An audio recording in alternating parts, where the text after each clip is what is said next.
The Blast from Our Past Network.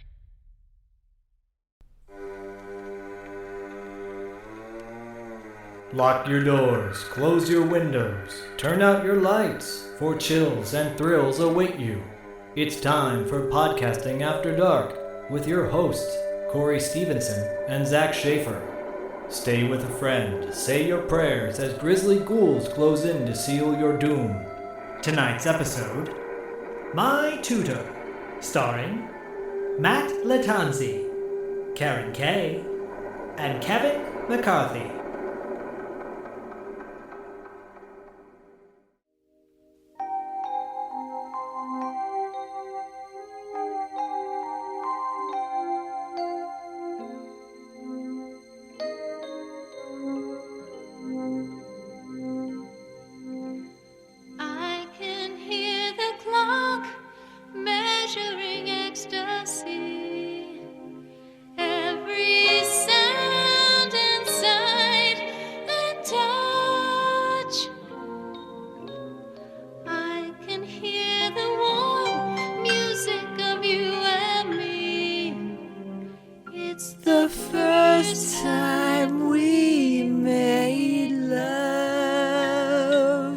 If that song is not in your head by the end of this recording, then there is probably something wrong with you, because tonight, ladies and gentlemen, we are going to be singing that song often, Corey and I, at least I will be, when we discuss tonight's movie, She's My Tutor, aka My Tutor. Oh, dude, you better believe that I'm going to be inserting that song, because I think there's a couple, right? A couple different ones. Two songs. There's My Tutor. Two songs. Yeah, My Tutor.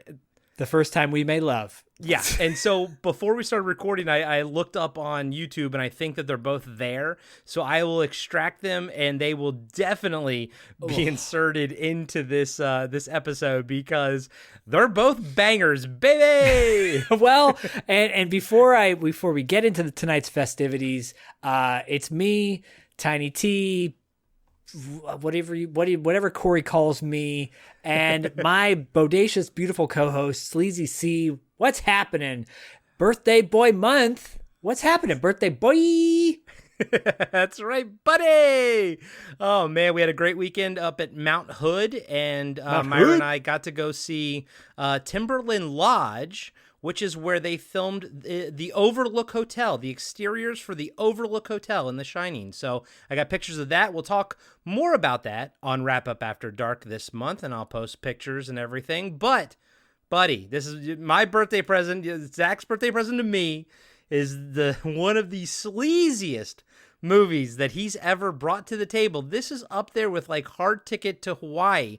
But what Hard Ticket to Hawaii kind of didn't have, this movie does have, and it's this like sweet, there's like a sweetness to it. There's like an underlying sweetness to this movie, and I think it's because of the main guy, Matt Lattanzi. Matt Lattanzi plays Bobby. I think it's because the lead in this movie is so endearing, and he's so sweet, and he's not nearly as sleazy as his two friends, one of which is Crispin Glover in his first movie role. Yeah, so look, it's Corey's birthday month. I wanted to choose a movie that I thought, A, he's never seen before, and B, something that's a little sleazy. Sleazy Z, I guess I could say, is my pick. The reason I did it, I thought, well, what's a movie that I have a lot of familiarity with that is fairly sleazy? And it's this movie, My Tutor. And what TV obscure episode sort of inspired this? Well, prior to us picking My Tutor, or myself, we were discussing topics for TV Obscura, and it got into like a cool kid school related topics or whatever. And I'm like, oh, we got to do It's Your Move. And then I realized, and I had forgotten and then realized that the mom on It's Your Move, Jason Bateman's mom, I had a massive crush on back in the day, Caren Kaye, who is My Tutor in My Tutor.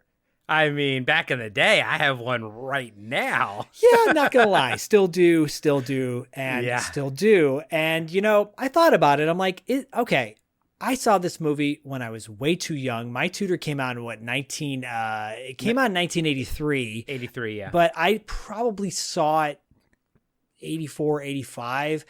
Probably my brother was watching it and he made me watch it. I wouldn't be surprised. Because it's a cable movie, right? It was on HBO or Cinemax, maybe? Oh, yeah. It was on all the time. All the time. And I mean, it was one of those movies. It fits the pad mode. It was one of the movies that we were not supposed to watch, and we watched mold, whatever. And so I saw it consistently. It was a part of my puberty, my pubescent growth. Your sexual awakening, maybe? Probably, because it's got it's got a lot of nudity in it, but it's Yes, also it does. like the tamest of tame when it comes to quote unquote sex. It's like very milk toast, if you will. Yeah, so this movie has infinitely more nudity and sex scenes than, say, Terminator does. But Yes. Terminator's sex scene is infinitely more raunchy than anything in this movie, which is really kind of weird when you think about it. And Linda Hamilton had the same hairstyle as my mom back in the day, and it really freaked me out. And we're not going to go there. And we're not going to go. If you want me to go there, sign up to our Patreon, patreon.com/podcastingafterdark, and I will go into deeper detail as to why Linda Hamilton makes me uncomfortable. And I'll go into deeper detail as to how many times I used that scene in The Terminator and how much I loved Linda Hamilton back in the day. And maybe I'm going to go back in time and I'm going to be Zak's daddy. Oh, the first time we made love. Oh my God. Well, okay. So before we get any more into this and people go, well, My Tutor, to be full disclosure, I had considered the movie Playing with Fire with Sybil Danning, which has a very similar love storyline where it's an older woman, younger man. The older woman, younger man scenario, Summer of 42, Class. This is The like Graduate. The Graduate. It's a common trope that was used a lot in the 70s and 80s. I don't know about 90s. Well, there kind of was a remake of this with My Teacher's Wife with Jeremy London and Tia Carrere. And Shooter McGavin's in it. He is. I think he's like the boyfriend, or he's the dad of Jeremy London or Jason London. Yeah. But, this follows in the line of look, Fast Times of Ridgemont High is a sex movie. Yeah. Last American Virgin, clearly a sex movie. Secret Admirer with C. Thomas Howell and Lori Loughlin and Kelly Preston is a sex movie. Like, so many teen sex comedies were prevalent back in the 80s. Really much in the 80s. What about Mischief, 1985? Totally. I mean, if you've never seen that, Corey, you want to see it for Kelly Preston. But then, when we get into the 90s and you've got American Pie, that's a sex comedy. And then you've got Superbad, which I think could be kind of somewhat of a sex raunchy comedy, Yeah. Like, it's always about the kids, the boys who want to get laid, and they're all usually virgins, and it's all these tropes are right here. I do believe that it kind of all spun out from The Graduate. Like, I don't think if The Graduate was as popular and big of a movie as it was, would we have gotten so many? I don't know. But to your point, Zach, these kind of movies were so prevalent in the 80s. And yeah, I think you're right. Like, they kind of they went away for a while because I remember it was a big deal when American Pie came out, because it was like the return of the 80s raunchy sex teen comedy thing. Like, I felt like that was one of the big selling points of American Pie, was that they were sort of bringing that back. But man, yeah, and I was telling Myra about this, and she saw bits and pieces of it, and she's like, oh my God, it's so cheesy. I'm like, it is. Oh yeah, but that's the trope. Like, this genre is so cheesy all the time, and it's got some sort of light drama moments to it, some comedy, some really good comedy in it, which kind of came from her Karen Kaye's ex in this, is kind of my favorite part of the movie is that jackass. Oh, but Don. we'll get into him. Yeah. I love that guy. Yeah, we will get into all of that for sure. And it definitely, in my opinion,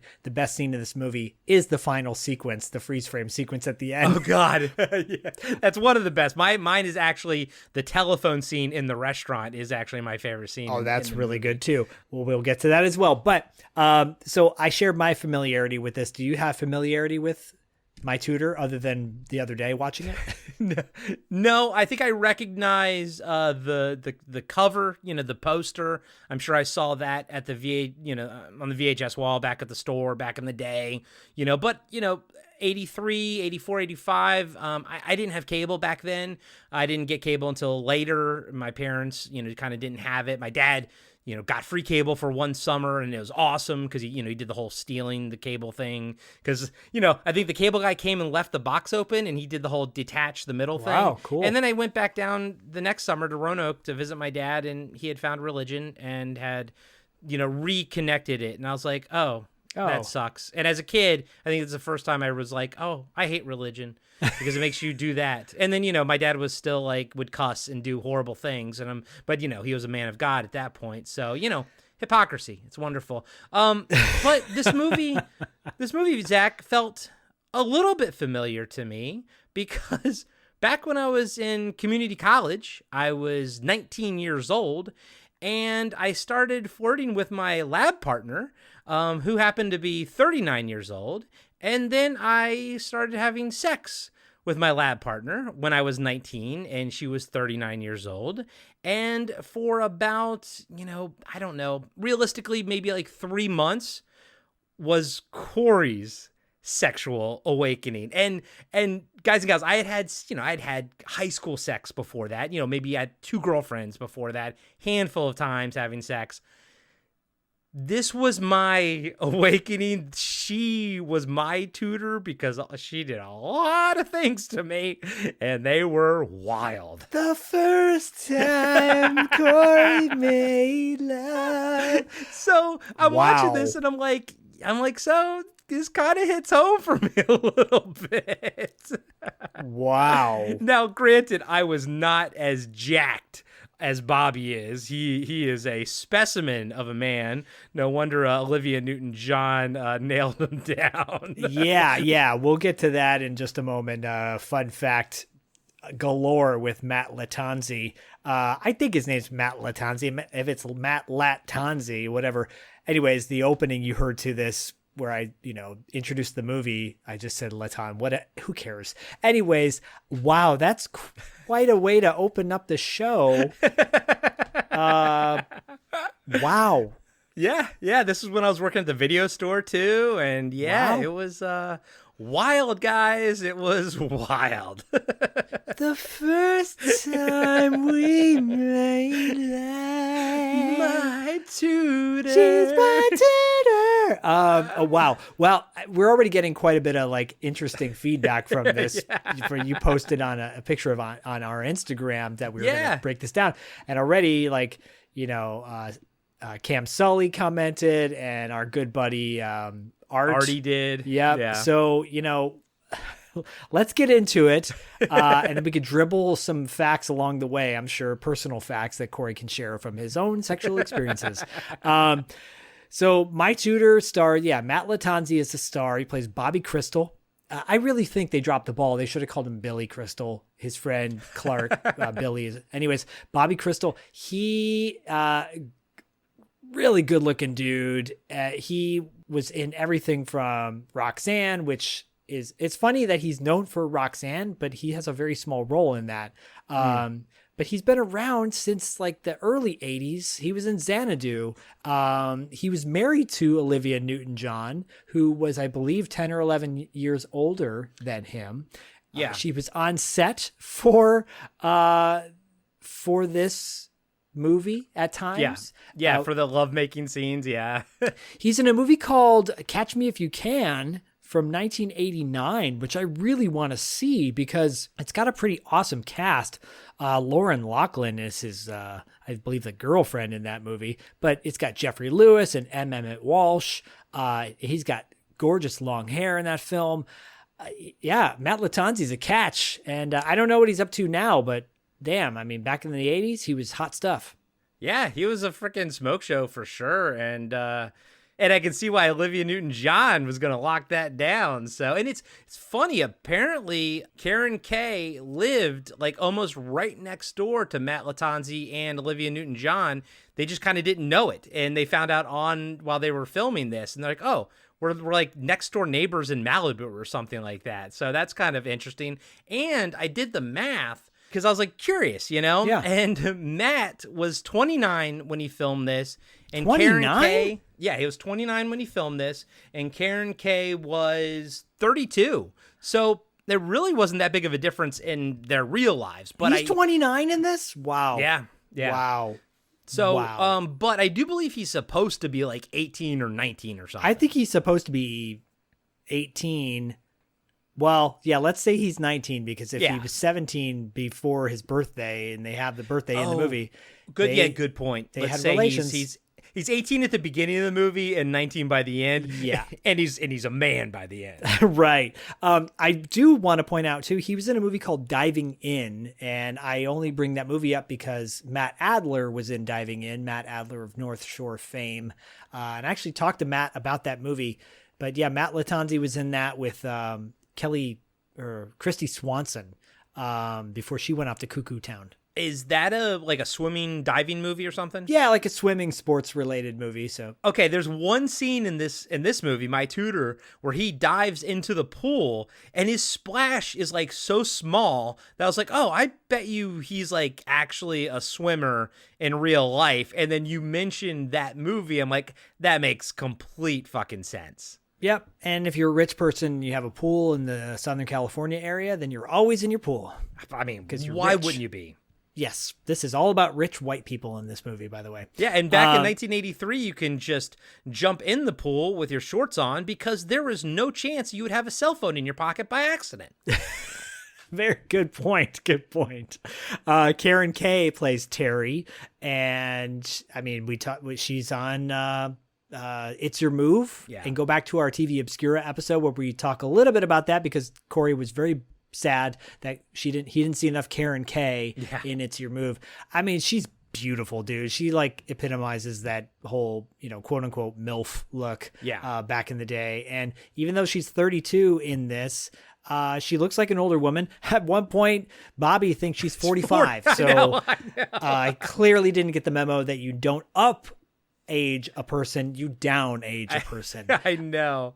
And she was in Pumpkinhead too, Blood Wings.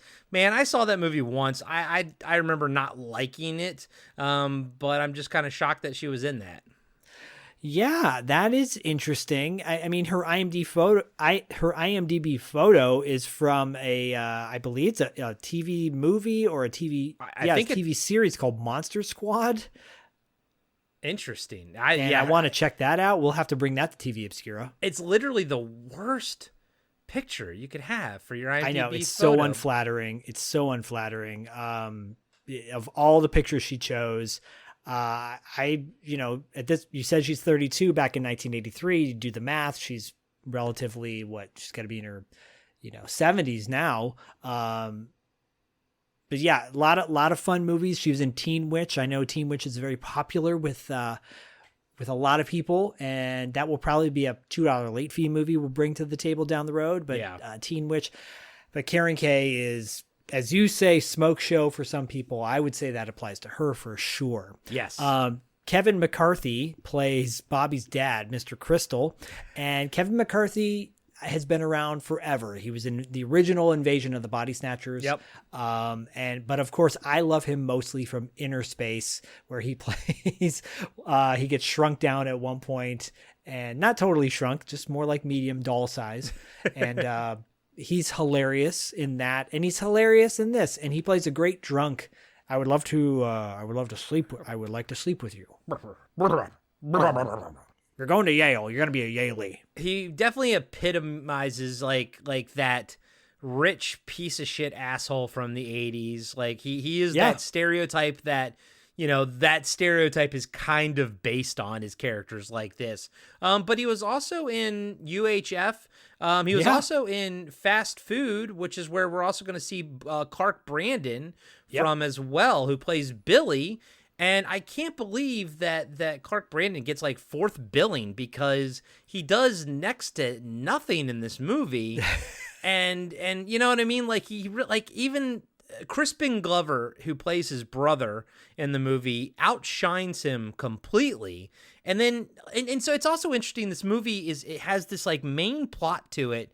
Right. But then there's these vignettes that almost feel like they're an afterthought because Kaye is not in them at all. And it almost feels like this movie was shot as sort of a comedy dramedy with the My Tutor storyline and everything. And it kind of came in at maybe 45 minutes. And they were like, we need to maybe flesh out this movie further. And they created these two brothers, these two zany brothers who all they want to do is try to have sex. But it's weird because like we get these like vignettes, and obviously we'll get into it in the breakdown, but it's like these weird, it's a vignette movie. It's kind of like Fast Times at Ridgemont High a little bit in that regard. It totally is. I mean, there's one, point to the scenes, and it's to get laid, and hilarity ensues basically. But yeah, in Clark Brandon, it's funny you bring up Fast Food because that was a movie that I was at the time, I think it came out like 1989. I was hoping, I guess I was 13, and I was hoping it would be more raunchy than it was, and it was not at all. I believe like Tracy Lind is in that film, which I really... Tracy Griffith is in it. Sorry, Tracy Griffin, who people would know from The First Power. Now she's like a chef with these chef books out.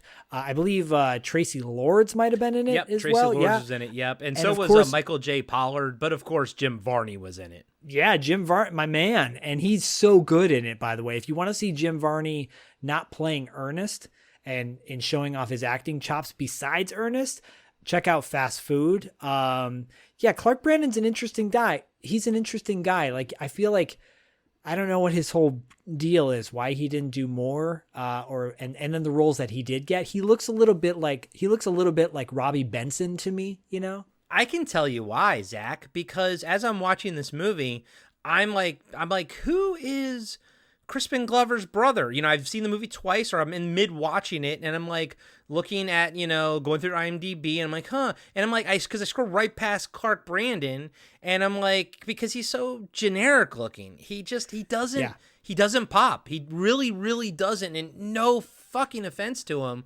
but Matt Lattanzi, like, he pops, like, even though his voice is a little wispy, he still pops on screen. And then Crispin Glover blows Clark Brandon out of the water. Yeah, so Crispin Glover plays Jack. Clark Brandon plays Billy. It's funny, Billy Jack. I don't know if that was, intentional. But... I noted that when I was writing down a note from the birthday party, because it's kind of one of the few times where the two of them are sort of interacting without Bobby around. So I wrote down their names. I was like, oh, I saw Jack, then Billy. I was like, oh, Billy Jack. Yeah, I mean, it is a funny like little play on I love Billy Jack, but the first thing he ever did was a show called The Best of Times, which I talked to Jill Sholin about on $2 Late Fee when we interviewed her. There's a hilarious vignette online. You can find just like him and Nicolas Cage and the other characters doing like a weird singing dance routine at this convenience store.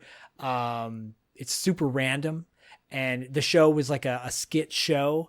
And then he did like Facts of Life, and a TV movie called Crisis Counselor, or it says a TV series. We should look into that. The Kid with the 200 IQ. And then he does My Tutor. Yeah. So this was like the launch of his career. Yeah. And it's 2 years before he's going to be playing McFly.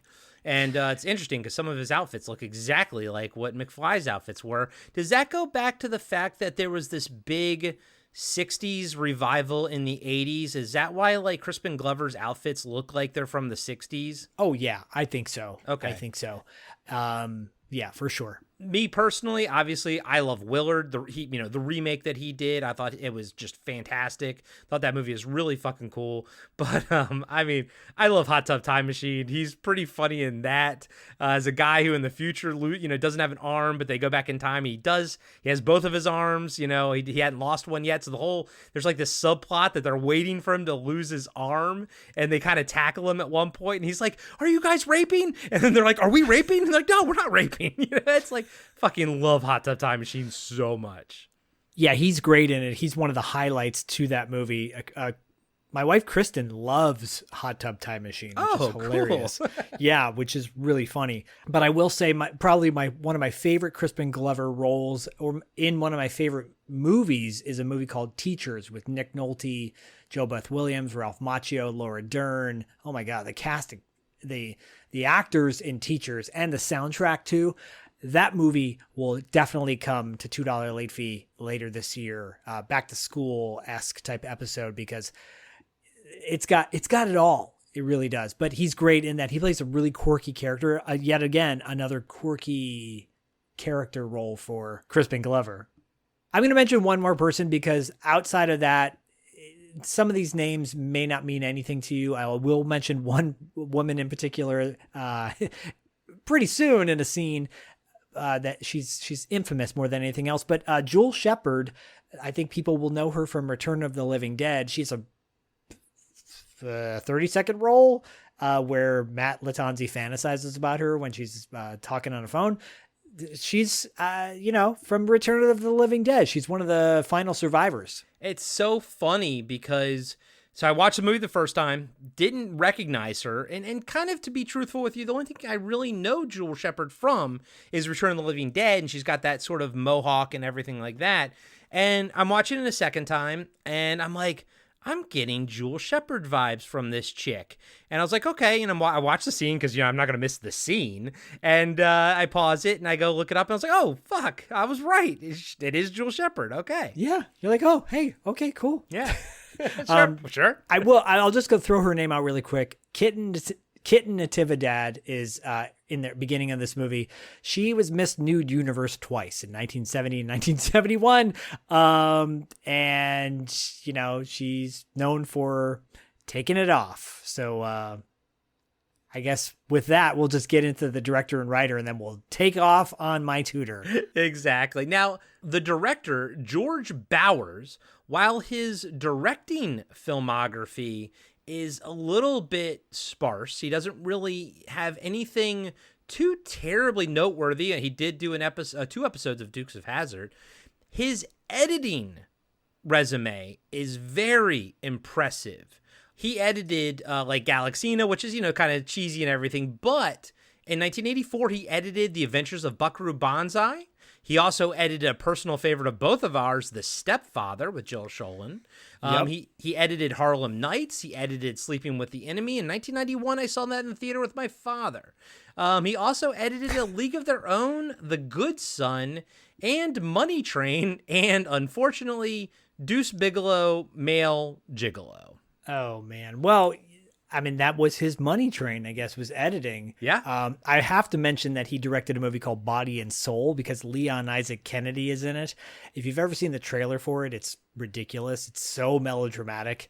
It's a decent sport drama movie. And I love me some Leon Isaac Kennedy. I got to get him on the show at some point, because he's just a trip. And The Hearse. The Hearse actually would have been a great pairing with The Car. Because it's a hearse. It's a killer hearse from 1980 with Joseph Cotton from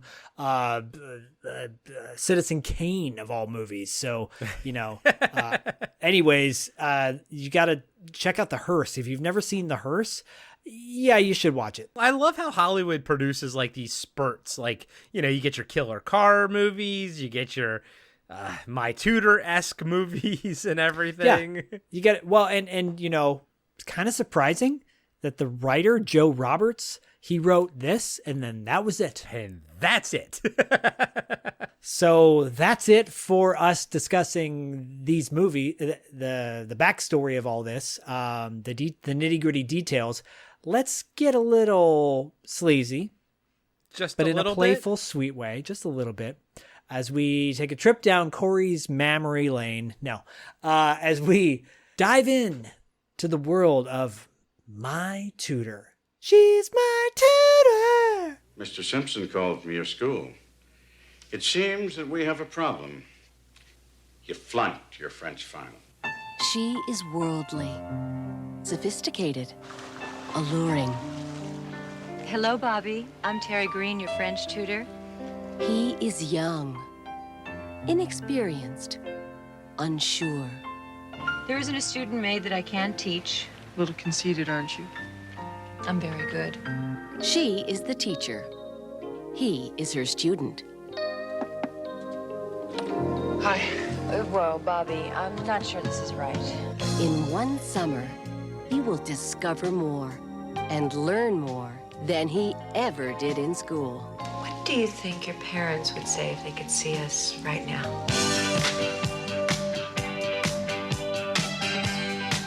Crown International Pictures presents My Tutor. You and this kid getting it on? He's 10 times the lover you are. It's a crash course in special treats, drag strippers, loose zippers, classic rods, Tonight's the night, fellas. Sacrifice of the Virgin. matching sets, nice assets, lovely tarts, private parts. Oh, yes.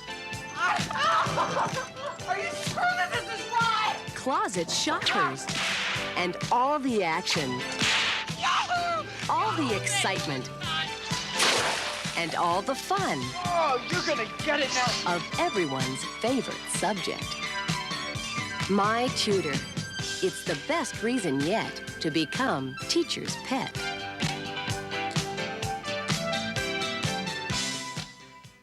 All right, great intro. Crown Pictures was kind of like that was just a low budget production company. I think they might have done fast food. No, that might have been Freeze Entertainment. Anyways, I think Crown Pictures was kind of like a Corman type production company, low budge. But the title card, of course, is cool because it's the chalkboard of My Tutor. And it kind of gets spelled out for you and with the chalk sound and everything. I was like, You know what? Respect. It's a solid title card. Mad respect to the fact that they do a 4-minute credits interspersed between Bobby, Matt Lattanzi's character, taking a test, finishing a French final in high school. In high school where, of course, everybody is 25 years old. Bobby, he's 29, you said, so that's crazy. He's a young-looking 29.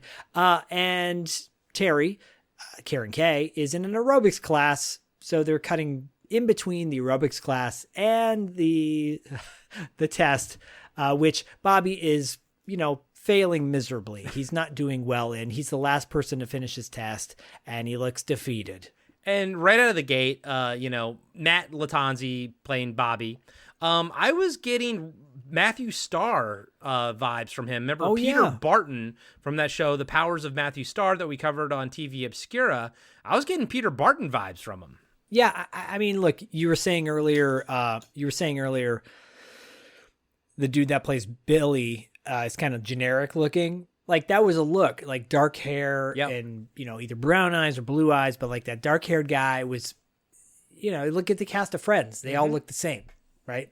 That was what I get sold it, back in the day. And because you go to later on in his birthday party and it's just a bunch of blonde white people or blonde guys and brunette girls, and it's just like, it's all pretty homogenous, or this is the epitome of like white upper class for sure. For sure. It's kind of fun to see him bail at one point on his scooter. That was hilarious. So, but we'll get to that. But this opening is great because, it is like 4 minutes long. I was like, Zach, you lucky son of a bitch. There's like no dialogue. But I know there's how to pick also 'em. a lot of aerobic shots in this. And look, you come for the boobs and you stay, for the boobs, but you also stay for the sweet, sweet 1983 outfits.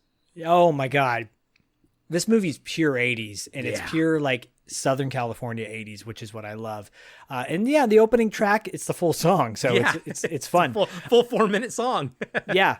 Cut to that from Bobby bashing his head on a van, which I don't think is his, but No. some random van. He's But the first time I'm watching the movie, I'm like, okay, that's his van. And then I even thought that through the whole movie. And then you realize, you're like, oh, no, he's never driving. That's not his van. He's just bashing his head against somebody else's van. What a dick. Leaving his greasy, oily mark on it, you know? Yeah. Yeah, what a jerk. Anyways, Jack walks over, and Jack's all excited because it's summertime fun, right?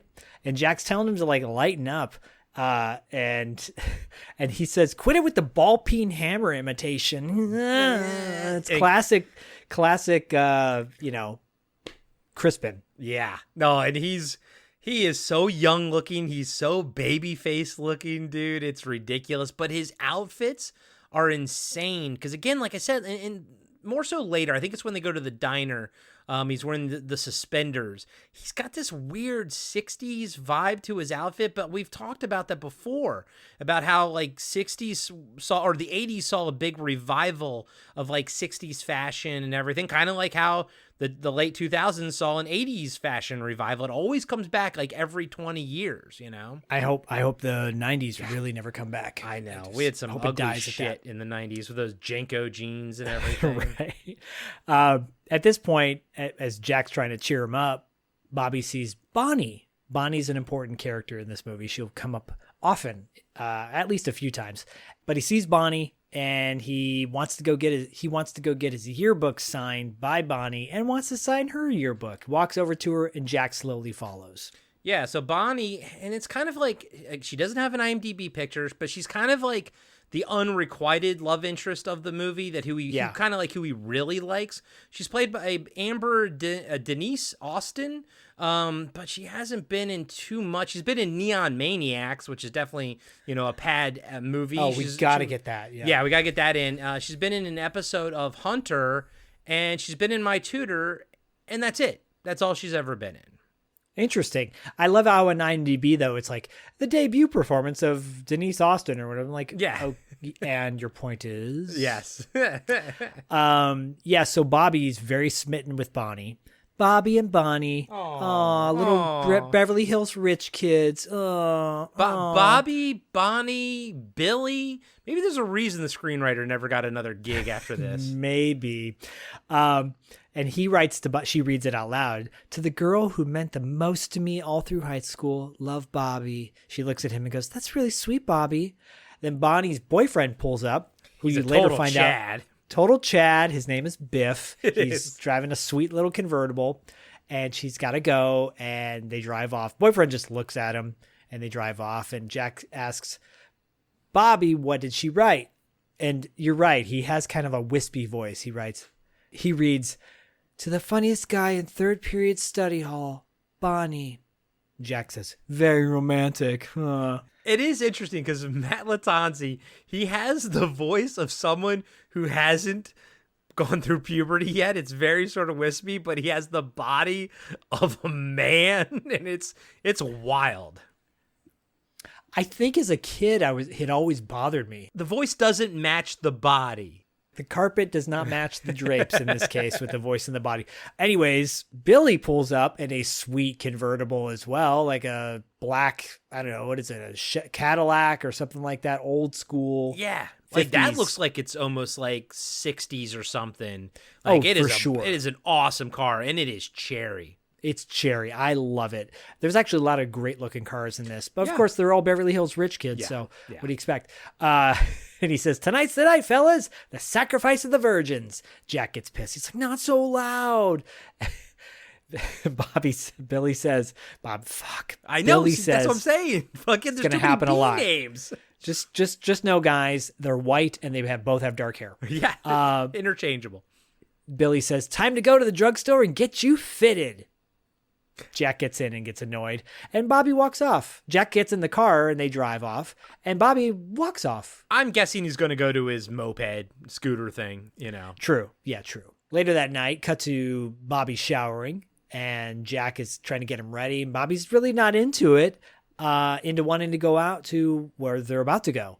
Well, Jack tells him they're going to a whorehouse. A whorehouse in their town. I was like, I mean, I know this is Beverly Hills, but I was like, man, there's no whorehouses in my town. He gives Bobby a big shot of his Johnny Walker Black in a flask. And he says, I stole it from my dad. The stuff's so good, he never drinks it. It'll cool your nerves.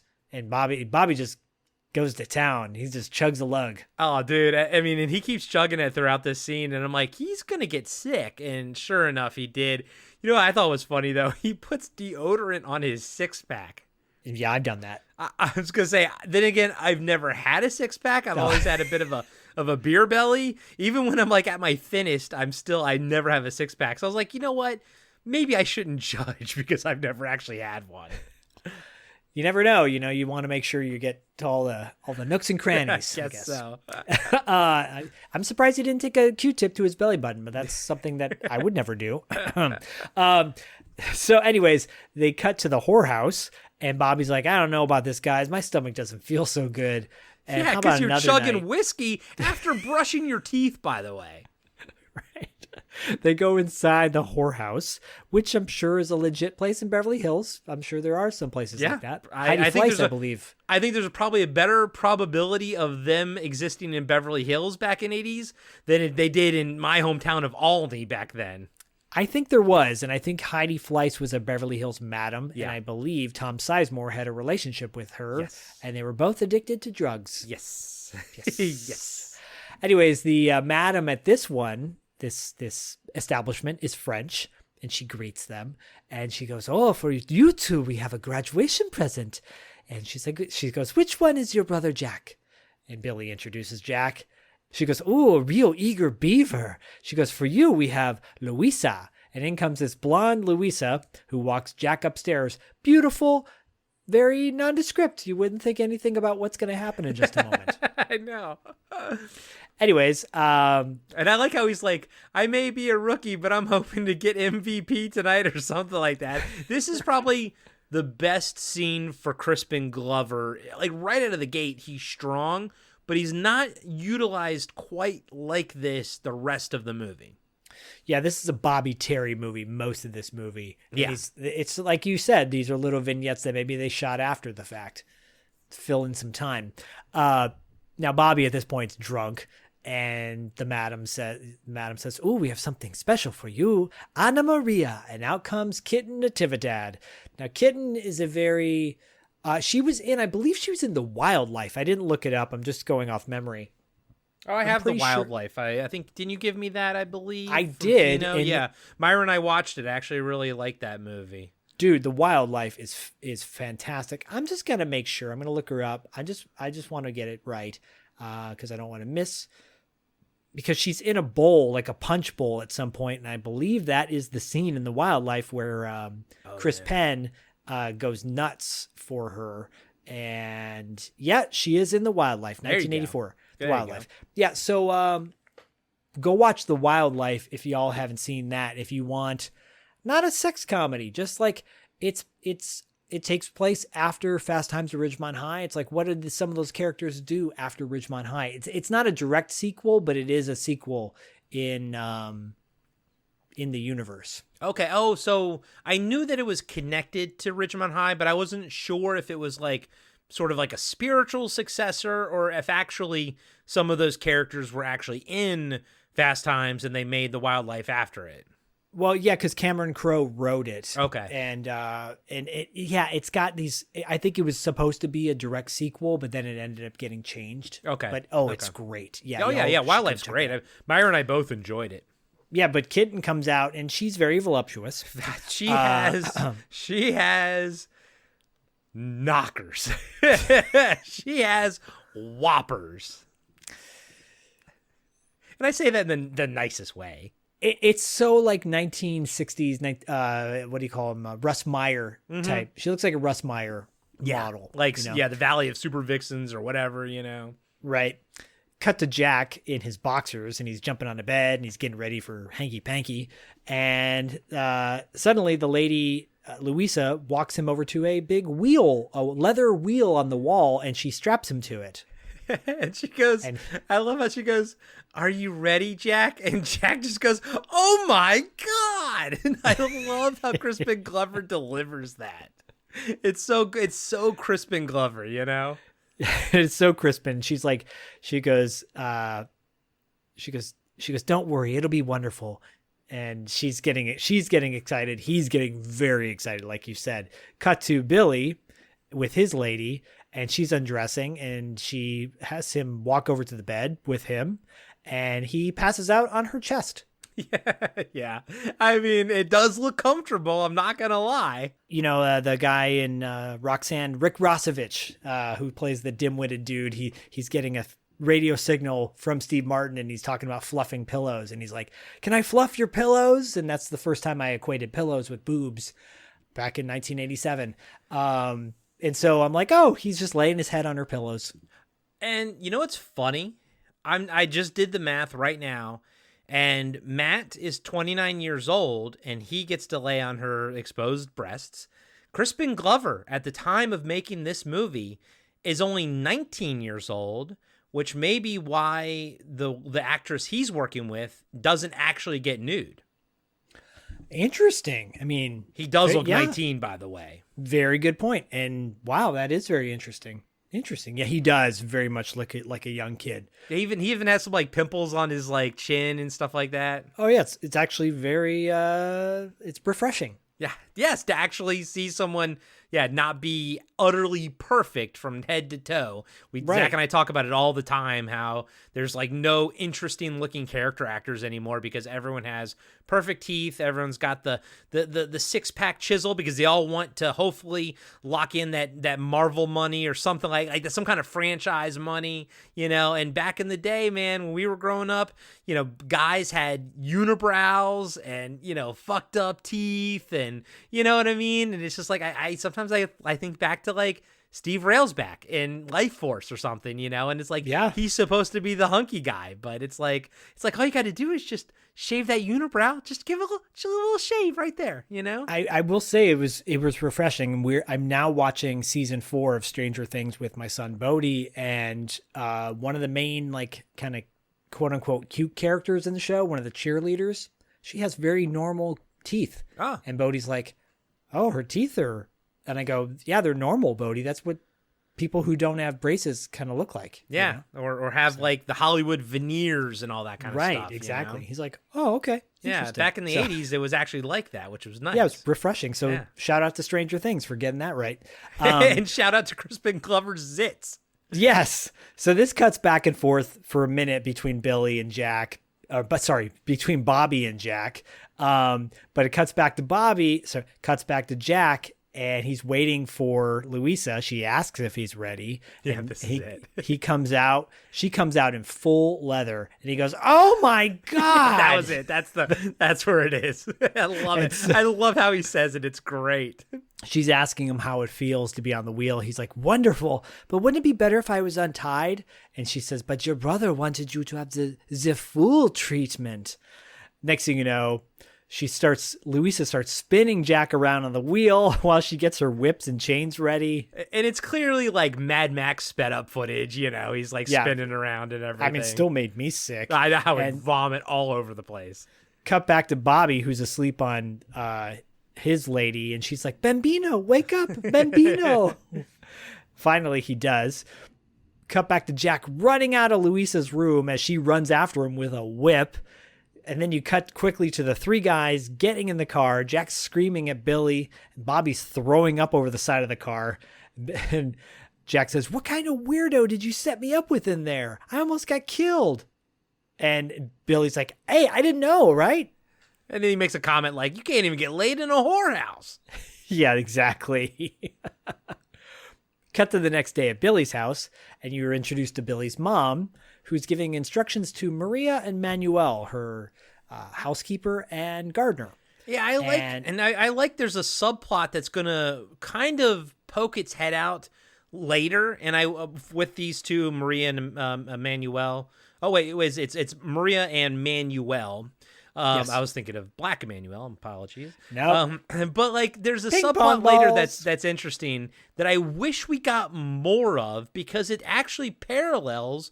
You find out later that their lives kind of parallel Bobby's life, and we'll get to that later. But I wish we saw more of it. Yeah. I mean, I don't, because it would have been a longer movie. True. But I do appreciate the attempt at being like real.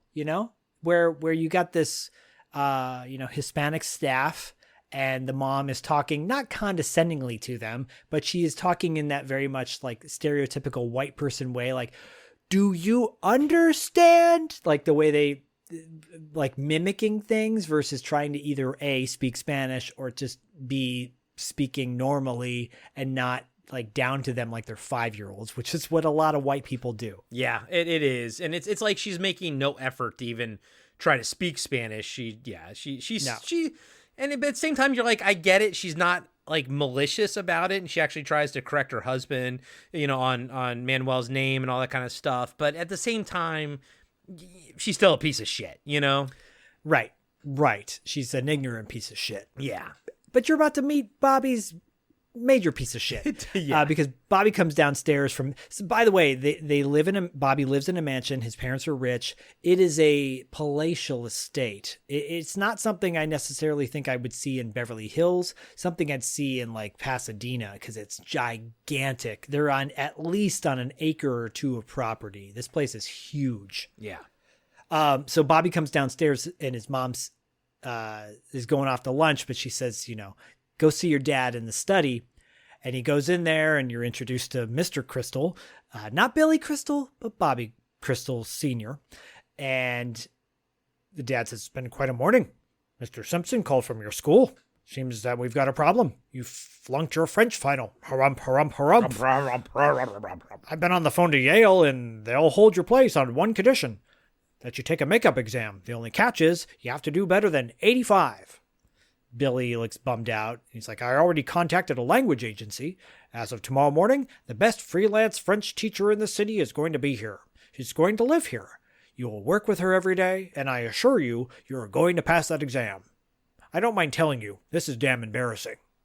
And that's it. That's the scene. Yeah. That's the scene. Yeah. And I found it interesting because I paused it to see what the time was, and we were exactly at the 15-minute point of the movie. And now the plot of the film is laid out for us. I find these things interesting because I, took screenwriting in school, took film classes. I was on a film track at Towson University and everything. And it's just like, it's so by the numbers that like you got the build up, and then you got immediate, like at the exact mark that it's supposed to be at, the 15-minute mark is the plot, it's the hero's journey right now and everything. And of course, like your typical hero's journey, Bobby doesn't want to do it, yada, yada, yada. But I'm like, oh, this movie's kind of by the numbers. Yeah, it is. And not that there's anything at all wrong with that, because I actually find it very comforting when a movie kind of hits all the beats at the time that it's supposed to. Yeah, and I'm not going to lie, I actually enjoyed this movie more the second time around when I was breaking it down. Like, this is actually a really fun, it's sleazy, but it's not that sleazy. I mean, it's sleazy to an extent, but it's like, again, it's a dramedy. It's a dramedy. Yeah, it's I'd say more comedy than drama, but there are the drama elements. And like you, the first time you watch it, you're kind of like, I don't know where it's going. There's a lot of eye candy. You're like, I'm kind of distracted by that. But the second time, like, okay, I understand where things. I can actually absorb the movie a little bit more. I can absorb the eye candy a little bit more. And yeah, this movie is better on repeat viewing. But I mean, I thoroughly enjoyed it every time I watched it. And let's be honest, folks, the first time you make love, it's definitely not as good as the second time, because you know what the hell you're doing the second time. Damn, well, you don't know what the hell you're doing until like years later. But I understand. Yeah. I understand the sentiment. Thank you. I appreciate that. Thanks for saving me. Quick cut to Billy on his tennis court, throwing tennis balls and getting annoyed. Then, I'm a rich boy. Then you cut to Billy in his pool doing laps. He's at the end of the pool, and Terry's standing right above him, and she introduces herself. He gets out of the pool. They shake hands. She says, I'm Terry Green, your French tutor. We're going to be working together this summer. Bobby, I suppose we have to start today. Tomorrow's soon enough. It's too soon for me. How about next week? Oh, I'm sorry.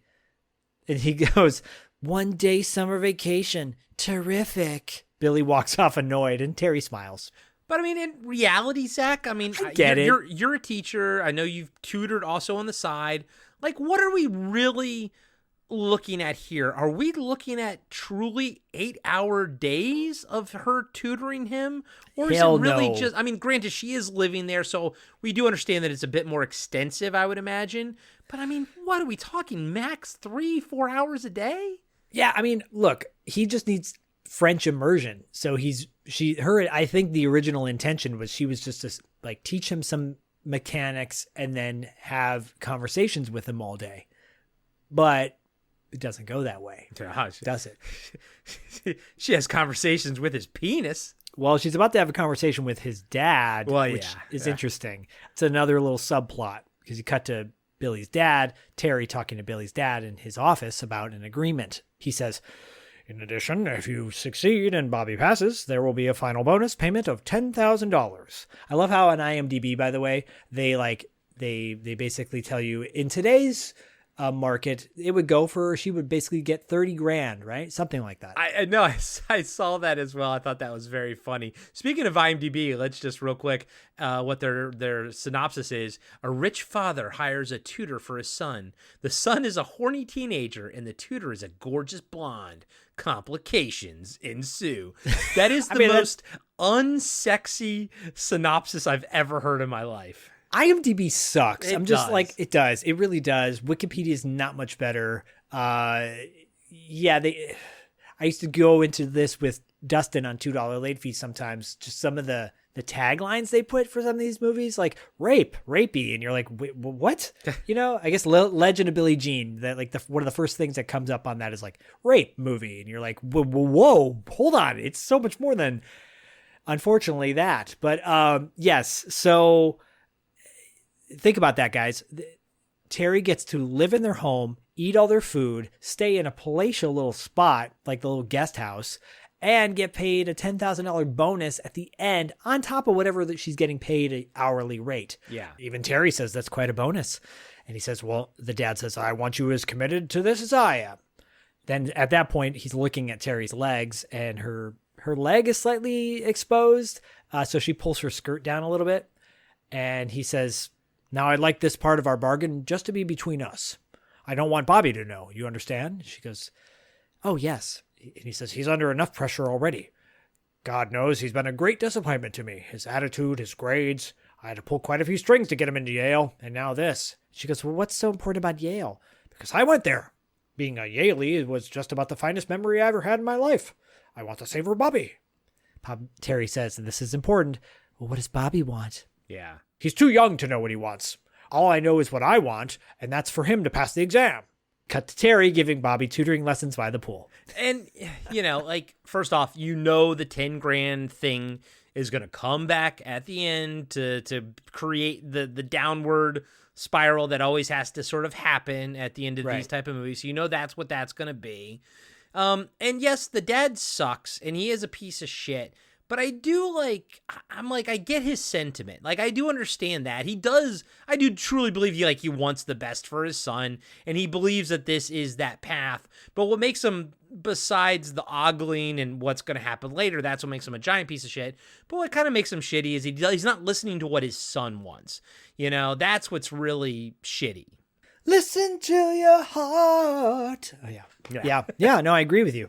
What he's about to listen to is Terry's 20 questions, basically, or his 20 questions for her. He gets bored by the French lessons.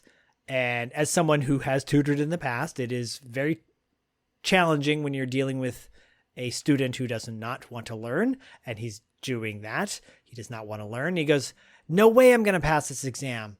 We might as well just chuck it. And then Terry very confidently says, you'll pass. There isn't a student made that I can't teach. Or fuck. Yes. He goes, a little conceited, aren't you? She goes, I'm very good. Bobby says, what are you getting out of this? And Terry says, little money, quiet place to stay for a month or so. Well, how come you're not married? Or have a boyfriend at least? I don't think that's any of your business, Bobby. hey, come on, give me a break. I'm trying to learn about life and love here. She says, okay, I had a boyfriend. We broke up. I needed a place to stay. Is that okay? How come you broke up? That's none of your business. Can we please go back to work? Cut to nighttime. Well, I got to say, at least Caren, Kaye, and Matt Lattanzi, they do have chemistry. I'll give them that. Lattanzi. Lattanzi. Lasagna head. Lasagna head. They do have chemistry, though. They totally do. And, he's good. And, like, everybody in this is, the acting is good. It's not Caren shitty Kaye does all. a great job. Yeah.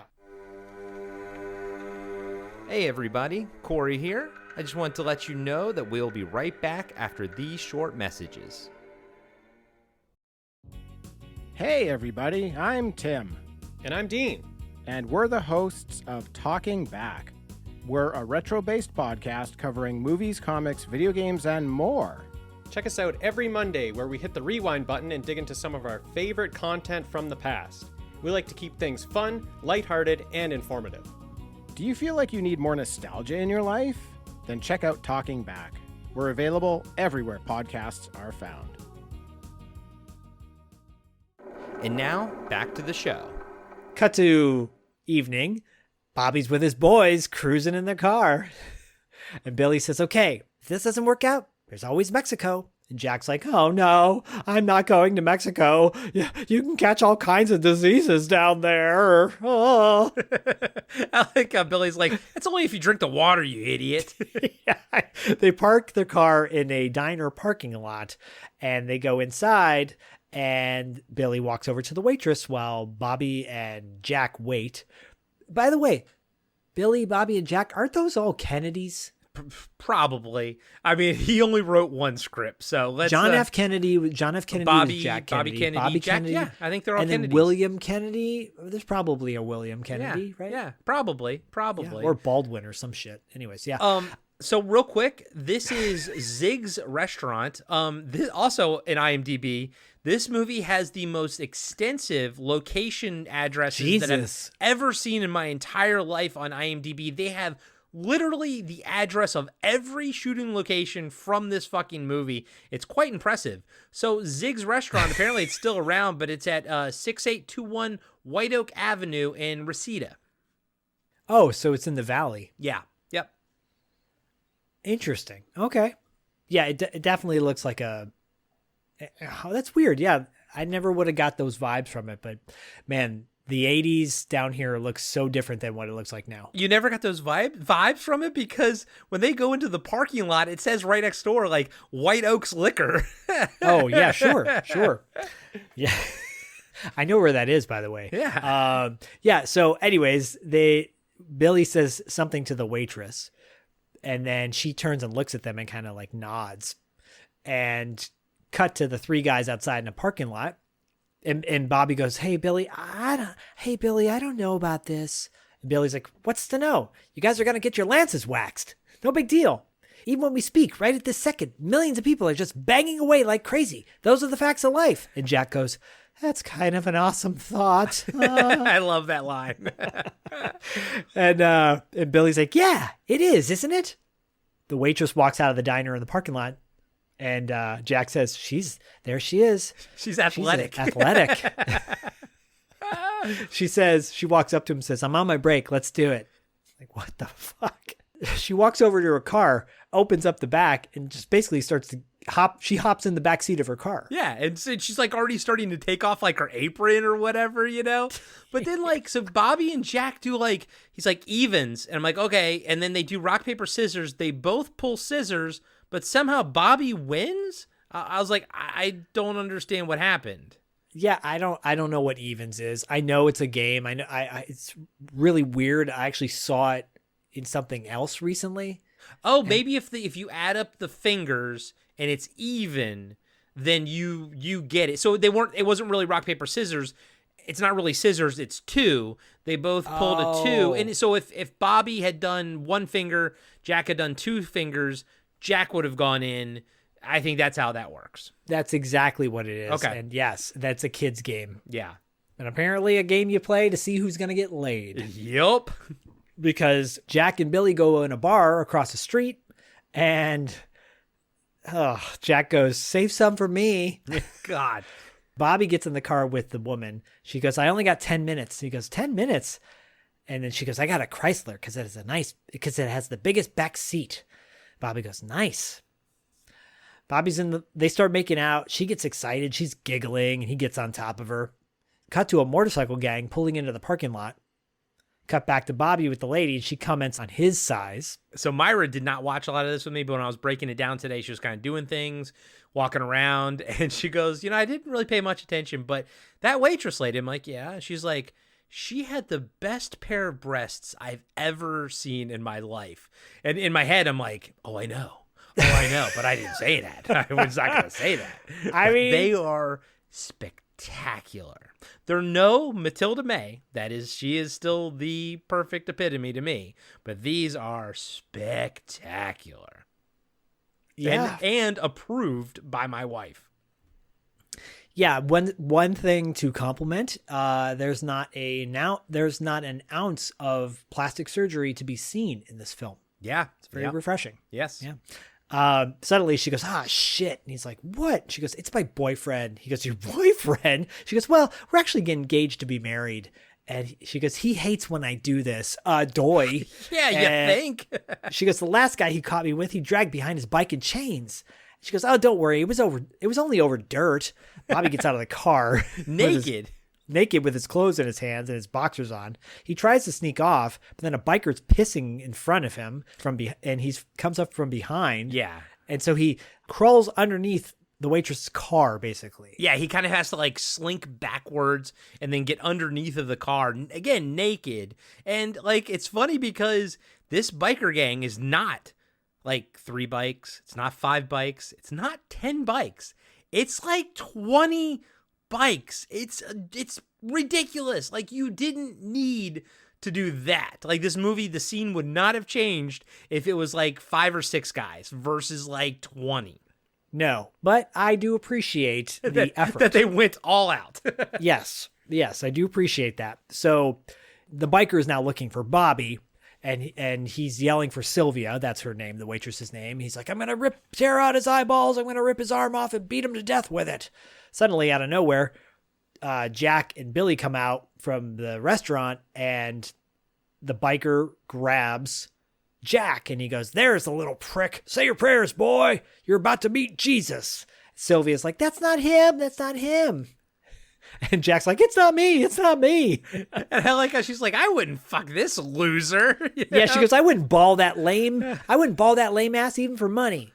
I love it when it's you're saving the guy, but you're also insulting him at the same time. I think that's funny. Yeah, because Jack's response is, thank you. And the biker boyfriend drops Jack, and then he screams, off camera. He screams this wail. It's classic Crispin. It's so great.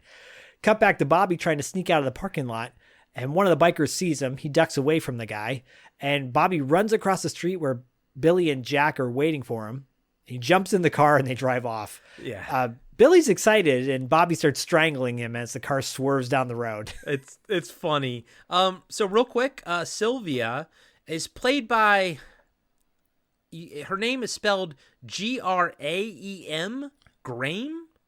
Probably Graham. Okay, Graham McGavin. That's who plays Sylvia. We are going to see her again as Lana in Angel, David Iron's favorite movie. Yes, and I'm so glad you brought that up. I cannot wait. Maybe we'll get her on the show to talk about that. That'll be the crossover actor. I hope she does. Well, you know what? I hope she does listen to this. Then she'll know my wife was very impressed. Hey, it's not a diss. It's a compliment. No, it's not. It's certainly not. But yeah, I can't wait to watch Angel. I picked up the Vinegar Syndrome Blu-ray in preparation for when we eventually review that. Yeah, so little tease / spoiler for the later on in the year, the $2 late fee Podcasting After Dark crossover extravaganza will be Angel. We will be covering Angel because, spoiler again, the main song in that movie is a banger with a capital B. So I heard it and I'm like, yeah, we're doing this. Actually, if you go and listen to the Tales from the Video Store episode I did with Grace earlier this month, I put that song at the end of that episode of Tales from the Video Store, so you can get a little tease to that. Yeah, and we can't cover that movie without David. So David Irons is going to definitely be on that one because we know how much he loves that movie, and Grace does too. So it's going to be an extravaganza of fun on that show for sure. Here we go. Favorite scene in the movie, or for possibly Corey. Cut to Bobby's backyard at nighttime, and Terry approaches the pool in a robe. She takes off the robe, completely naked, and she goes swimming. Well, I do love it. I love it. It's amazing. I love Caren Kaye. But then of course my brain, because I like to get into the world of the movie, and I'm like, why in the world, if you were staying at somebody's house, that they're paying you to tutor their kid, that you would go out there and swim naked? Now, granted, I think we're supposed to believe that it's probably 1 a.m. or something. So she's pretty confident that nothing would happen. But at the same time, it's really? You're staying at somebody else's house. But lucky for Bobby, because I'll tell you one thing, as a kid growing up in the 80s and the 90s, and especially being sleazy, I never had any luck spotting any nude swimmers, anybody changing or nothing. I never in my life saw something I wasn't supposed to see like that. I mean, look, these genre movies were teaching young boys to be perverts. Yeah. And so, whether it was spying on a woman with your telescope, that was acceptable, or it was embraced by Hollywood standards back in the day. So it was typical for teenage boys to want to reenact those scenes. But then the real world is you can't do that. No, so you go to jail. Yeah. And the reality is no chick who is a tutor for some guy is going night swimming in the nude. I mean, she'd be wearing a bikini, I think. Yeah. But I mean, and she has one. We see it in, we see her in one later. She's got a great one. I like it. But no, this is great. I mean, don't get me wrong. I love it. I love it. Now, I knew it was coming because when Zach told me about this movie, when we were covering TV Obscura, I immediately went and Googled it and I was like, oh, here it is, But I'm so happy I've seen this film. I figured. So, you cut to Bobby wearing weird Harry Carey glasses, looking up at his ceiling, astronomy posters on his ceiling. The universe. I don't know if those are 3D glasses or not, but they look like Harry Carey glasses, the famous play-by-play guy for the Chicago Cubs. Hey, Norm. If you were a hot dog, would you eat yourself? I loved Will Ferrell's Harry Carey. But it's weird because those glasses he looks up at his ceiling and it's like a star map and everything like that. But they don't look like prescription. So it's are they like a prop? Because he never, ever needs to wear them later. He never does, and it's a quick moment just to give you the idea that he's into astronomy. So, and it's the one time that he's into we know he wants to be an astronomer, but it's the one time he's we ever actually see him sort of thinking about astronomy and looking at something astronomy related, and they put him in glasses to kind of code him as a nerd. Yeah, basically. Yeah, he's a nerd. Come on. So, but but this is a part of what makes the Bobby character, what keeps this movie from being just really sleazy and raunchy is that the Bobby character is kind of sweet and endearing. Yeah, I don't disagree with you on that. But he's about to get a little sleazy and a little, a little stalkery. Voyeuristic. Stalkery and voyeuristic, because he goes out for a nighttime stroll. And he walks by the pool and he sees Terry in the pool naked and he's spying on her with a big smile on his face. He follows her back to his house where he starts to jerk off by the window. No, I'm just kidding. He doesn't do that. He does not do that. I mean, he probably does. The character probably does, we don't see it. Yeah. He watches Terry go into her room and dry herself off. Cut to the next day. It's the tutoring session and he can't take his eyes off Terry. She's telling him to get to work and he's like, I can't. And she goes, well, I'm going to get a drink. Do you want one? And he says no. And she walks off and he just watches her lovingly. Then he fantasizes about meeting her in the kitchen and making out with her and going at it. Yeah, it's funny because both of his fantasies, this one and Jewel Shepard, they both start out where the female in his fantasy doesn't really like sort of want it, but then once he kisses them, they're sort of into it. And I'm like, he has a very specific fantasy. Yes. Very Hillside Strangler type fantasy. Yes. And suddenly Terry wakes him up and she realizes he hasn't done any work. She gives him her Coke and he's like, it's too hot. And she tells him just to do his work. And then she's like unzips her, she's wearing a jumpsuit and she unzips it to reveal that she's wearing a bikini underneath. And he just jumps in the pool and she looks at him smiling. And he gets out of the pool and he's all looking all jacked up. And she goes, is this a study break? Fine. And so she takes off her jumpsuit, revealing her bikini, and lays down in the sun. And then that's where Bobby starts asking her more questions. Where'd you learn to speak French so well? And she says she went to college in France. And I like how he's like, well, that makes sense. You can't learn French in SoCal. Like, Spanish, yes, but not French. Right. And then he's like, I should have taken Spanish. And she goes, well, why should've. didn't you? Yeah, it's true. And he goes, well, my dad thought it was a good idea. He wants me to study international law at Yale. And Terry goes, oh, yeah? You do everything your father wants you to do? He goes, no, not always. If I had my way, I'd go to UCLA, study astronomy. Terry says, I'm sorry, but you know I'm not hired here as a guidance counselor. And no matter what school you go to, you'll need to pass the test. So please, get back to your studies. She's like, I didn't get hired to be your therapist, punk. Get back to work. No, I got hired here to talk to you in my bikini with my erect nipples staring at you in the eyes. I would have, I mean, as a kid, if I was Bobby, like 19 like that, I would have had a nosebleed and passed out. Now, I will say, his dad did mess up, because if you wanted him to study international law, he probably should have studied like Chinese or something. Like, I think you would get more out of that than French. And he's got an Asian friend, you know, the dad has an Asian friend, so. And that guy wants him to like get into the microchips. And it's like, and I'm like, what? Dude, I mean, ding, ding, ding, ding, you're not plastics. wrong. He's not wrong. Nope. So he starts, then Bobby says, how old are you? This is where he blows it. I think he blows it, but she kind of blows him off about this. He goes, how old are you? She goes, will you stop stalling? 40. 45? 25. Like, you went from 45 down to 25. And then she says, I'm 29. He goes, you ever been married? No. Engaged? Well, yes and no. You lived with a guy, right? Last guy you broke up with, huh? She goes, Bobby, I wish you were as good at French as you are at 20 questions.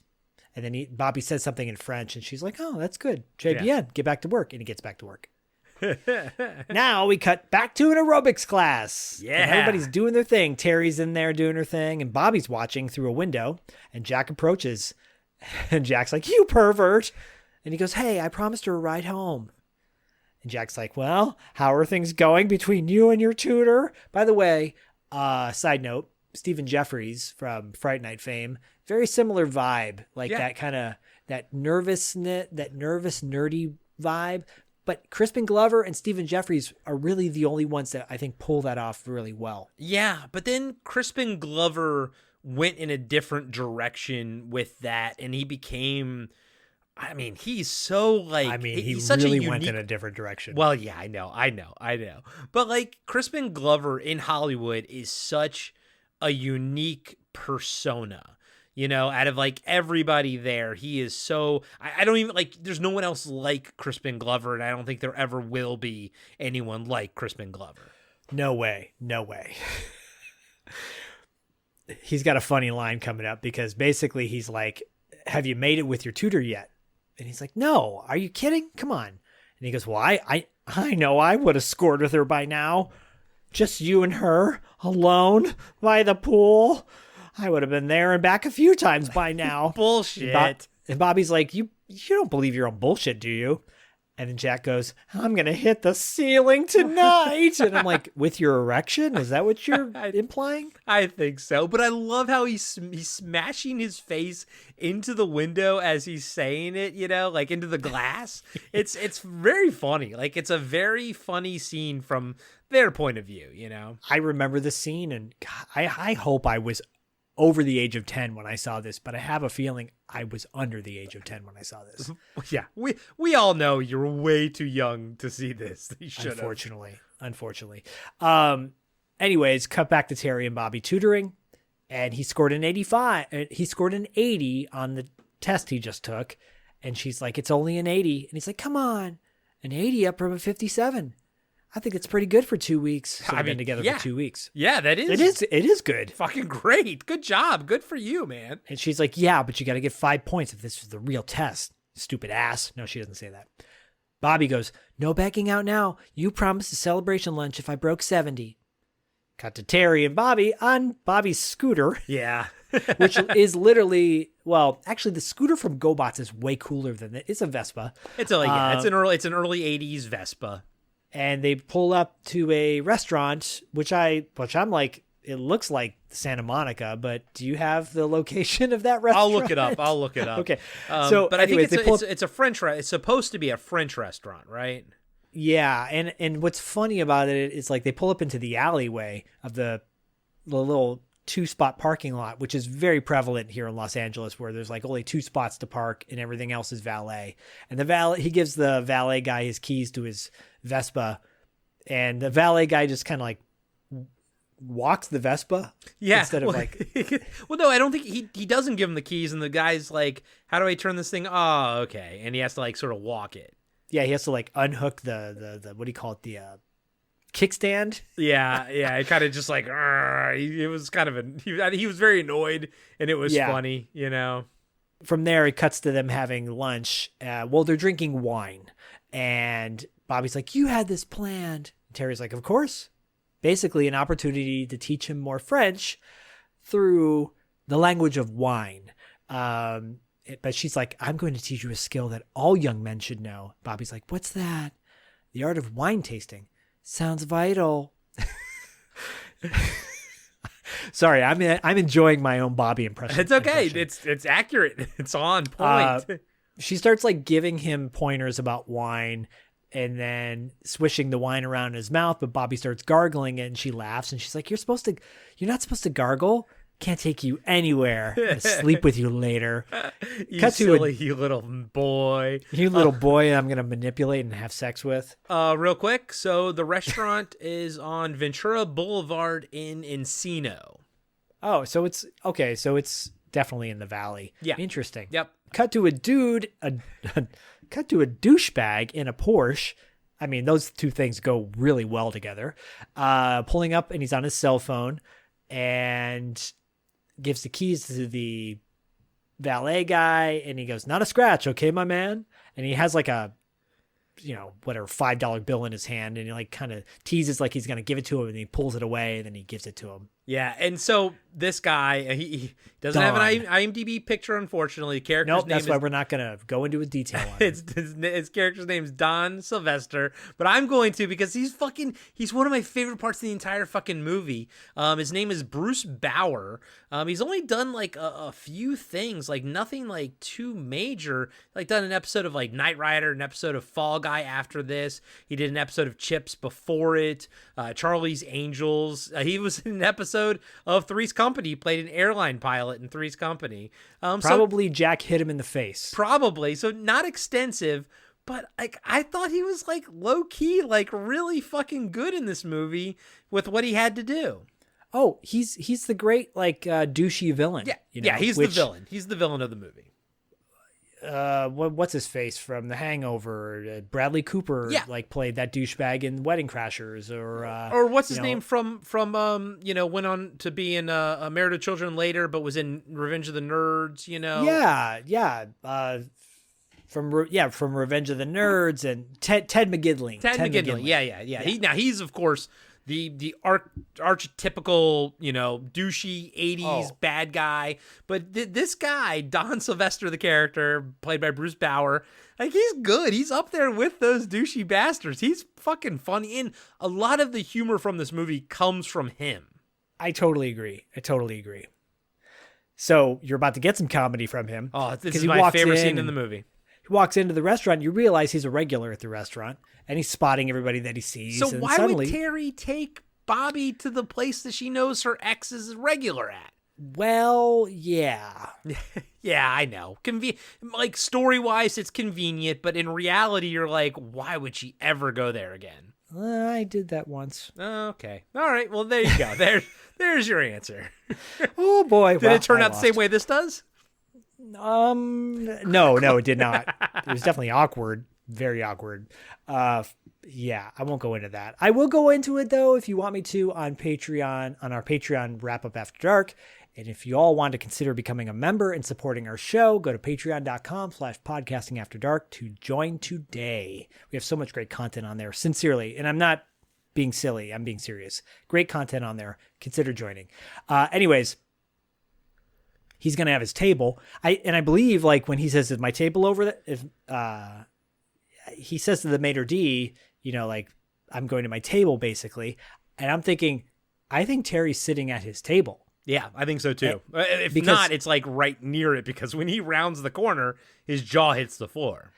Yeah, so he comes around the corner to, let's just say that at his table is Terry, who you're about to find out is his ex-girlfriend, the one that she broke up with, and he is the one she broke up with. And he comes over while they're enjoying their wine, and this is what Don says. He goes, I've been looking for you for weeks. And then Terry says, what do you want me to say? It's over. He's like, it can't be over. You just get up and walk out? Not a word, nothing? And Terry's like, I don't know what you want me to say. Hold on. How about some kind of an explanation? Because I know that I'm not going to disagree with Don. I know that he's a piece of shit, but she technically Dear Johns him. And I think, and yes, the movie will, solidify that she should have Dear Johned him, but it's I still think that's the biggest piece of shit you can do to somebody is break up with them and just move out and not tell them what's happening. Yeah, right, because he says, one day you're living with me, the next day you disappear without a goodbye, right?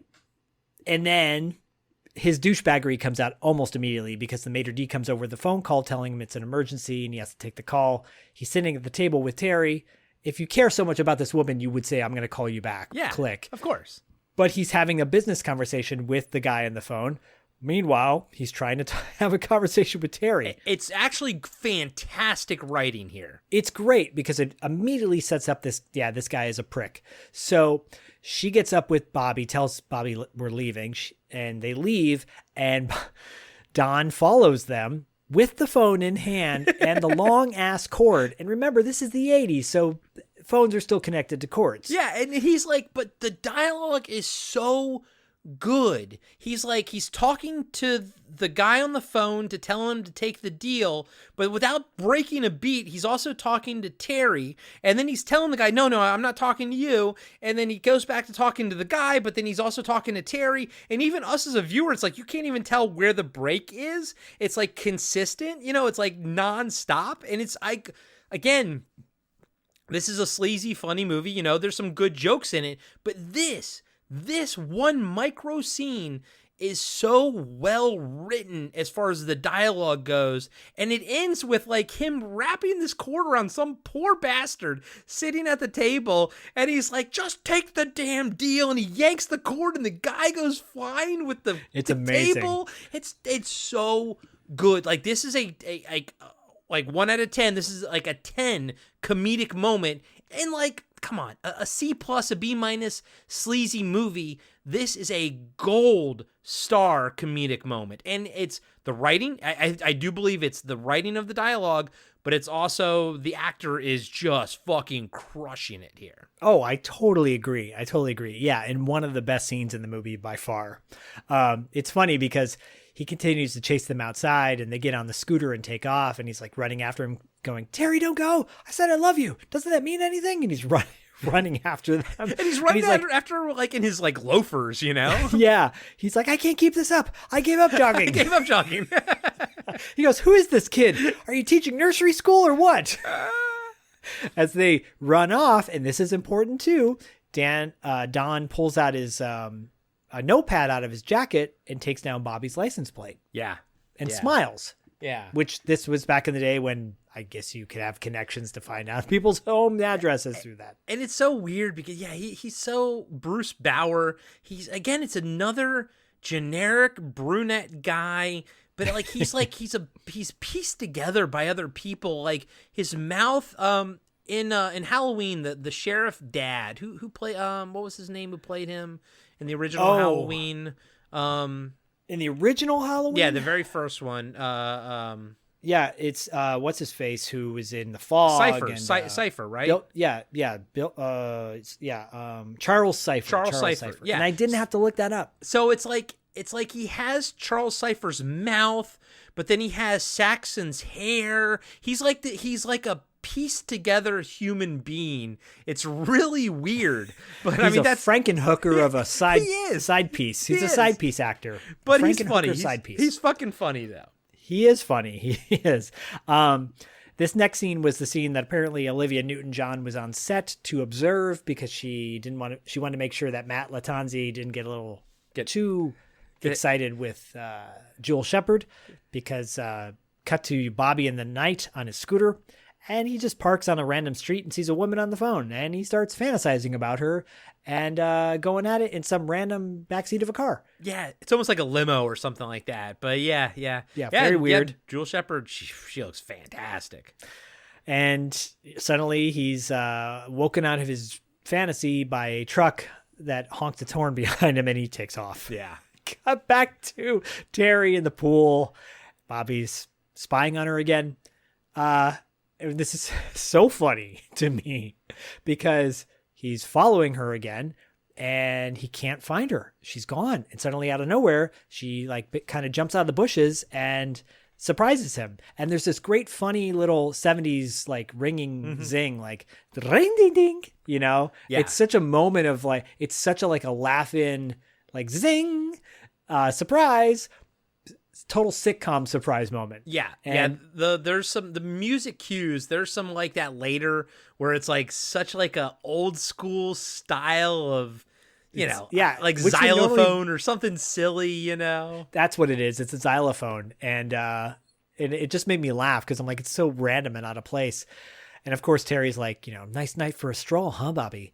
He goes, I couldn't sleep. I had my telescope out. She goes, you shouldn't spy on people. It's not fair. Bobby looks bummed, and she goes, Bobby, would you look at me? It's okay. Just no more spying. Is that understood?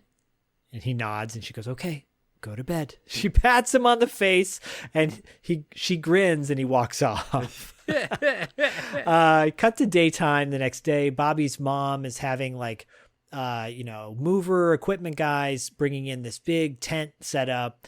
And they're exhausted. It's hot. And she can't decide where to put the tent on their palatial property. And Bobby shows up and he asks where Terry is. And she goes, he's off with a man. And Bobby kind of looks annoyed about that. Then she asks Bobby where they should set up the tent. And the mover guys are looking at him right here. Right yeah, one of them's sort of pointing down, please, because everything's heavy. And then Bobby's why not right here? And I like how the mover guy's thank you. Thank you. And there is this motif that Bobby's so totally cool with everybody. And again, that kind of solidifies his whole, how endearing he is and why this movie actually works is because his parents are pieces of shit. His friends are kind of shitty, not bad shitty, but they're not great people, but he's the good one. And that's why this movie works. Yeah. Yeah. I mean, it paints him that he's a good guy. Yeah, exactly. Real quick, just because we were talking about the music motifs and everything. Yeah. Webster Lewis is the composer for this movie. He also did The Hearse. He was the composer for The Hearse. Oh. And did you also mention Body and Soul? I sure did. Yeah, so he was the composer for that. He was also composer for the entire series of the ABC After School specials. But more importantly, Zach, he wrote The First Time We Make Love, You're My Tutor, and Now You Must Pay. He wrote the songs in this movie. Wow. Okay. Well, bravo to Mr. Webster. That's awesome. Yeah. That's awesome. And side note, I realized the other day that I love those ABC after school specials, but I think the CBS school break specials were even more I think I like those even more because those came out in the early 90s. And so maybe I was more of a teenager then and I could relate more to it. Man, dude, seriously, even up until when I was in high school, if it wasn't a cartoon, I wasn't watching it after school or before school. I was a fucking cartoon file, man. I did not like live action. I did not watch Saved by the Bell. I did not watch. I didn't watch that. Power Rangers and all that kind of stuff. I didn't watch that either. No, I was 100% cartoons. Like, the only thing that kind of like I would watch that was sort of around that time and everything that wasn't a cartoon was American Gladiators. Well, yeah. And I wasn't a big wrestling kid growing up, so. I know you weren't, and I'm going to make you into a wrestling man. Touche. Cut to Bobby in the driveway of his mansion and seeing Terry in douchebag's car, and Don looks happy. Cleveland. Don Cleveland. Don looks happy. Bobby does not. And he says to Terry, he's like, where were you? And he goes, you're late. Terry goes, not that late. And Don says, hey, sport, don't get so bent out of shape. Guess you and I got off on the wrong foot. I'm Don Sylvester. Bobby says, yeah, you almost made me wrap my bike around that pole. I'm sorry about that. I was a desperate man, though, Bobby. I couldn't let my girl get away without a chase now, could I? Bobby goes, well, I gotta go. Study time to Terry. You know? Yeah. Terry goes, I'll be right there. And Terry kisses Don. Bobby just looks annoyed and walks off. Ugh. Pouty. How easily she comes back to man in Porsche with big wallet. I mean, it doesn't last long though. Offered a job. Anyways, cut to the boys, Billy, Bobby, and Jack, the Kennedys, and they are going to a mud wrestling event. Bobby looks sad. Billy and Jack look happy. That's all you got to know. And they all have fake IDs. And Bobby says, I don't think you got this right. I'm 6 foot tall in this picture. This will never work, Billy. And Billy goes, trust me, and ye shall be delivered. Look, the guy at the door is a friend of mine. These are just for show. I got you covered. And Jack's like, Bobby, you look like you're going to a funeral. What's the matter? And Bobby's like, nothing. Come on, let's just go. Anyways, they get to the door. And Billy says, shit, Dwayne's not here tonight. And Jack looks at his ID, and it's a black guy. It's black because this isn't going to work. And he goes, Billy, this will never do. And then they get up to the front, and the bouncer Jack goes,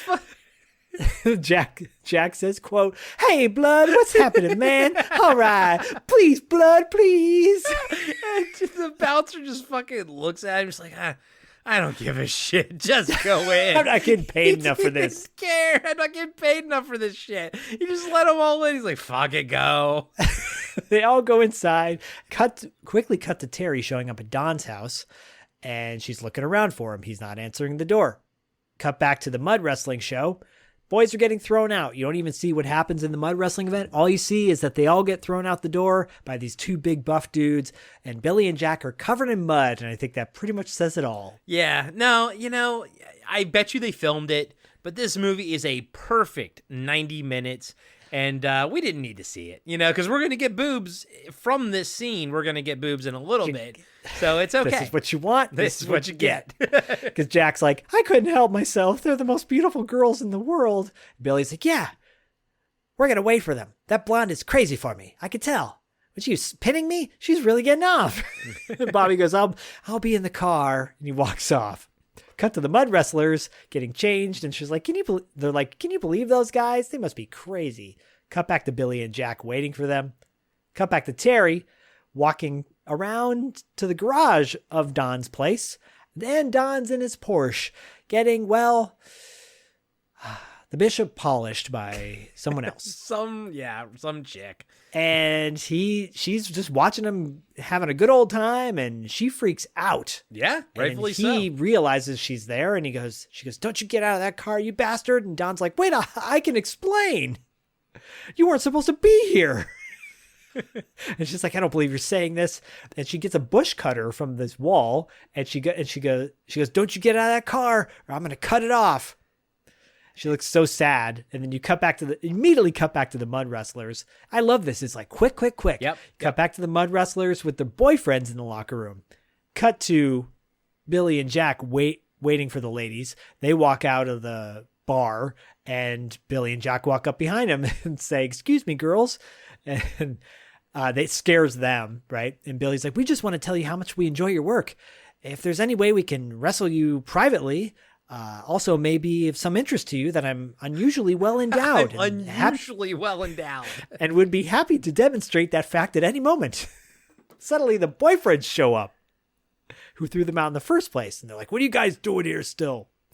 Bobby shows up out of nowhere with the car. They hop in the back seat of the car. Bobby drives off. And as they drive off, they drive past the ladies, and Jack rips off one of the dresses of the mud wrestlers. It's like your typical... I mean, we've seen it in movies, right? Like the lady getting her dress ripped off like in it's one like Weird go. Science, you know,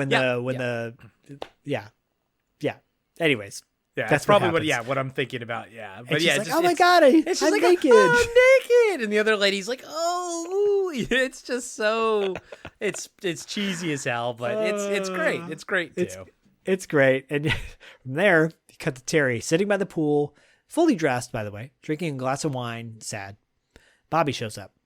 Bobby says, mind if I sit down? She's like, oh, please. He says, so it looks like things didn't work out, huh? She goes, no. You were right about him. Bobby says, well, what happened? Terry says, let's just say one woman's not enough for him. Bobby says, well, I'm sorry to hear that. Thanks, she says. Well, I'm actually glad you're here. And then Terry says, it's nice to be wanted somewhere. What did you do tonight? Bobby says, nothing special.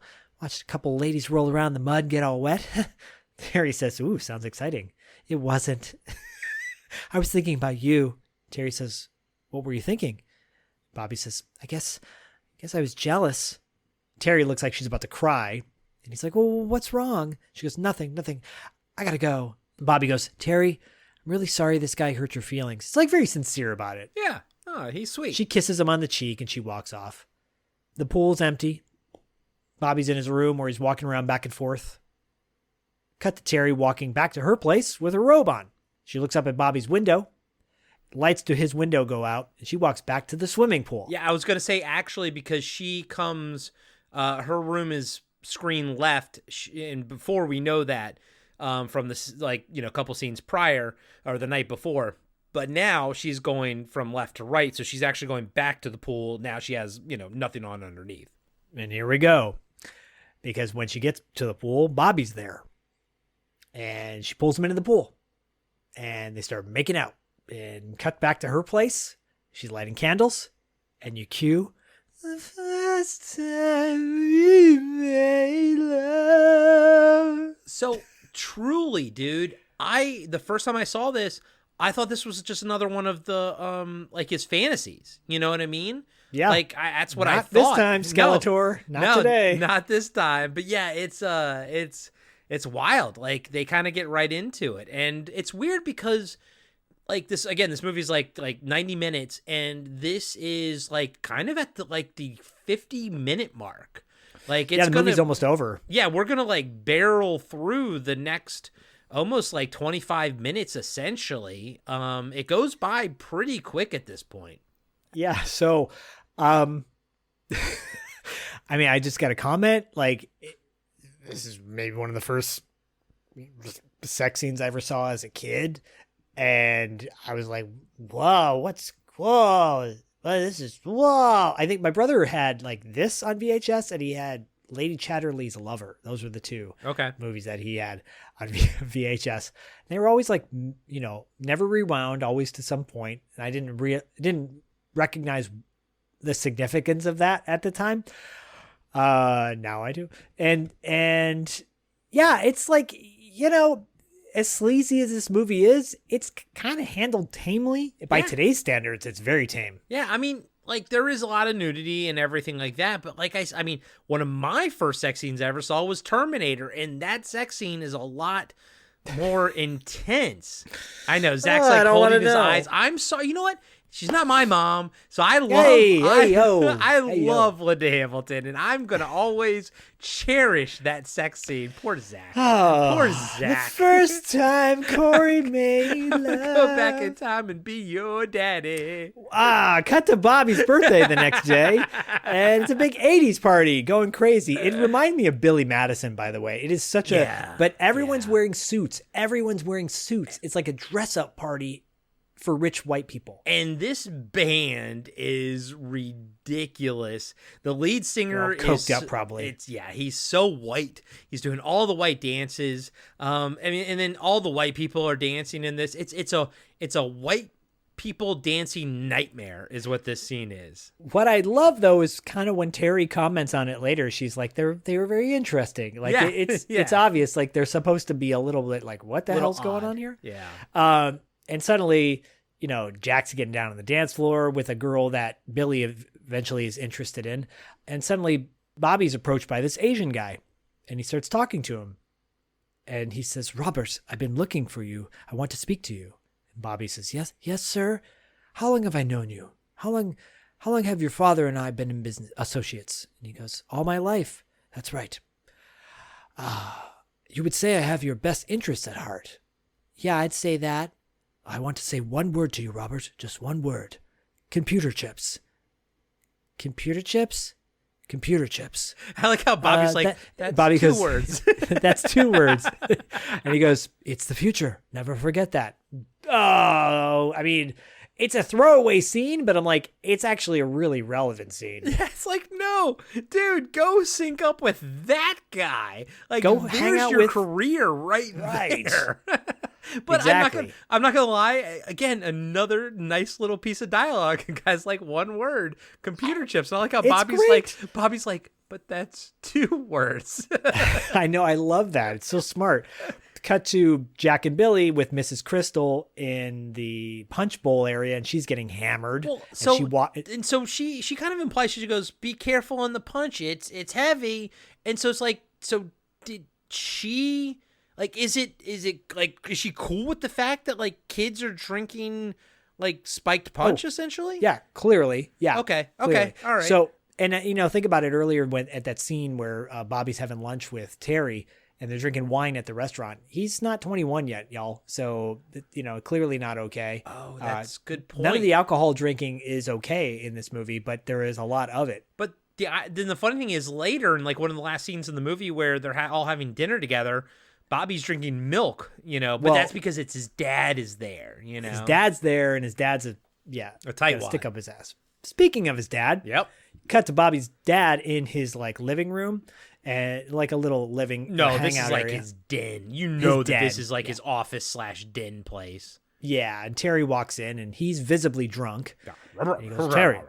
I think it's just hilarious the way he delivers this. Oh yeah, he's so good at being drunk. He's like, Terry, may I speak with you? Sure. Would you mind refilling my drink for me? Not at all. It's scotch, right? That's right. While you're at it, make one for yourself. And while she does, she doesn't, but she goes, no, thank you. And he checks out her ass while she's making his drink. So, how's Bobby doing? Is he really applying himself? She goes, he's doing great. He's working very hard. And you're very fond of him? Yeah. Well, no. Have a seat. Come sit here and talk with me over my drink. Talk with me over my drink. How's the party going? She goes, lively. The band is really interesting. I love that when she says that. He goes, I hate parties. It's my wife's idea. She has so few. I like to indulge the occasional one that she has. And I like how Terry's like, ugh. Yeah, she's so kind of grossed out by him, annoyed with him, and he's like, "Hey, can we cut through the small talk, Terry? I find you very, very attractive. Come right to the point. I would like to sleep with you. It'd be worth a great deal to me." And she goes, "I'm afraid that's not possible." And he goes, "It's just when he goes, oh, really? Really?" She goes, and he goes, "Why not?" She goes, "You see, I just don't," she stands up. She goes, "I just don't like men who think they can have anything they want just because they have money." Call back. Yeah. Is that to the point enough to you? And she storms off. And as she walks off, the camera stays on his face and he whispers, "Slut." Yeah.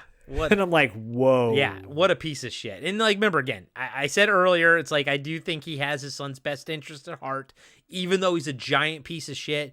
But like, he is a giant piece of shit. But I do believe both things can be true. I think you can have your son's best interest at heart. And whether it's right or wrong, I do think he should listen to his son, like what his son wants. But I do believe in his head he has his son's best interest at heart. and he's a giant colossal piece of fucking shit. Both are true. Yep. Very topical. Yep. Anyways, cut back to the party and Bonnie shows up. Remember Bonnie in the beginning of the movie? Yeah, but Bonnie with no IMDb picture. Right? And she comments on how terrific Bobby looks, There's something different about you. Like, it's what did you because do? You got laid. Yes. And he goes, nothing, same old me. Yeah. She goes, no, there's something different. You must be chasing some girl. Who is she? And then Bobby's like, there's no one.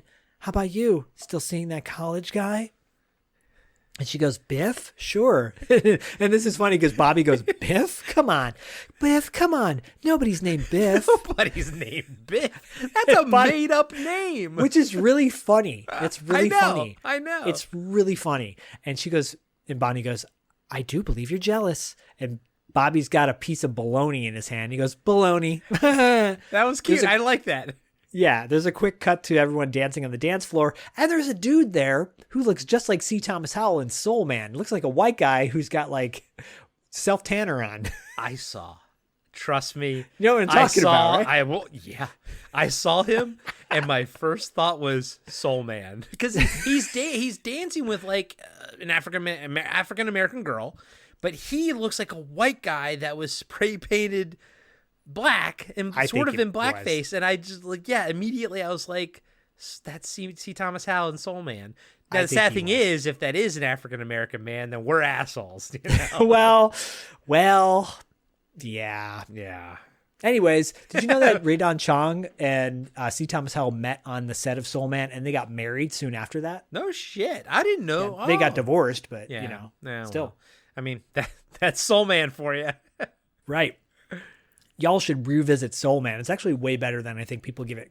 People oftentimes are like, oh, that movie's so problematic. Go watch it. It's actually really entertaining. And it really pokes fun at white people, being idiots. Yeah. Because yes, we are. But this guy does look like C. Thomas Howell and Soul Man. He really does. So anyways, Jack and Billy are looking at the woman that Jack was dancing with earlier and her friend, and Billy's crazy about the woman that Jack was dancing with. And he walks over to her and he asked her to dance and she says no. He says, Sue Ann, would you care to dance with me? And she goes, no, thank you. And he goes, then I suppose a blowjob's completely out of the question? She gets all offended and she storms off and Billy just goes and dances with the woman next to him. Well, yeah, next to her. She kind of like gives him the I'm down, And the funny thing is, like, she's not unattractive, but she's not as attractive as the other one. Right. It's evening now because of Bobby showing up at Terry's place. You know what that means. But she holds him back for a second. She goes, I don't want you to get the wrong idea. And Bobby's like what? She goes, like, this is more serious than it is. I don't want you to get hurt, okay? And Bobby goes, Terry, don't worry about me. I'm not the sensitive, vulnerable type. And Terry goes, you're not? What type are you? I'm the lewd, crude, couldn't give a damn type. And then she goes, well, come on in before your parents catch us. Let's get it on. Cut to the next day. They're in bed together. It's the morning. Bobby gets up early to go back to his room. And she's like, why, pray tell, are you sneaking out of my bed, sir? And he goes, because my parents are going to be up any minute. Yeah, and they kind of check on him in his room. Like, when I was 18, I don't think my parents ever, or my mom never, like, just checked on me. Right. Well, before that happens, yeah, me too. He's like, but Terry, there's something I need to know before I go. How am I doing? And he goes, I don't have anything to go on, nothing to compare. She's like, Bobby, you're wonderful. And he goes, well, how about on a scale of 1 to 10? And she like does this thing with her fingers and she goes, you're a 10. Well, you're a 9.5 because nobody's perfect. Nobody's perfect, which is, that's a good thing. That's a good thing to say.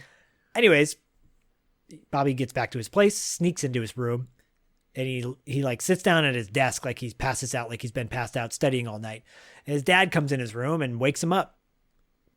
And he says, son, you better get up. You're going to be all stiff. And I'm like, well, he was stiff. And Dad says, you pulled an all-nighter. I'm proud of you. Better get back to sleep. And he says, good idea, Dad. And he jumps into his bed. Cut to Bobby right after that, making a sandwich, a gigantic sandwich. And I wrote this down, like, you remember the good old days when we made those giant sandwiches that you really couldn't eat because they were so big, so freaking big. Yeah. But you just did.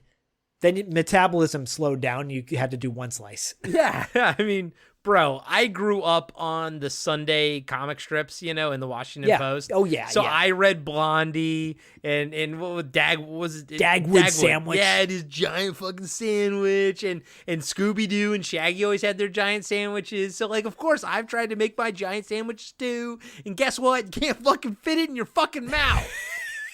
So there's this deli. There used to be this deli in Cupertino where I lived. It's called Harry's Bavarian Deli. It was a German deli. And the guy there, Harry, he made these triple-decker sandwiches. So they take a big piece of bread, right? And they slice it, make like 2 slices. So there's a middle piece.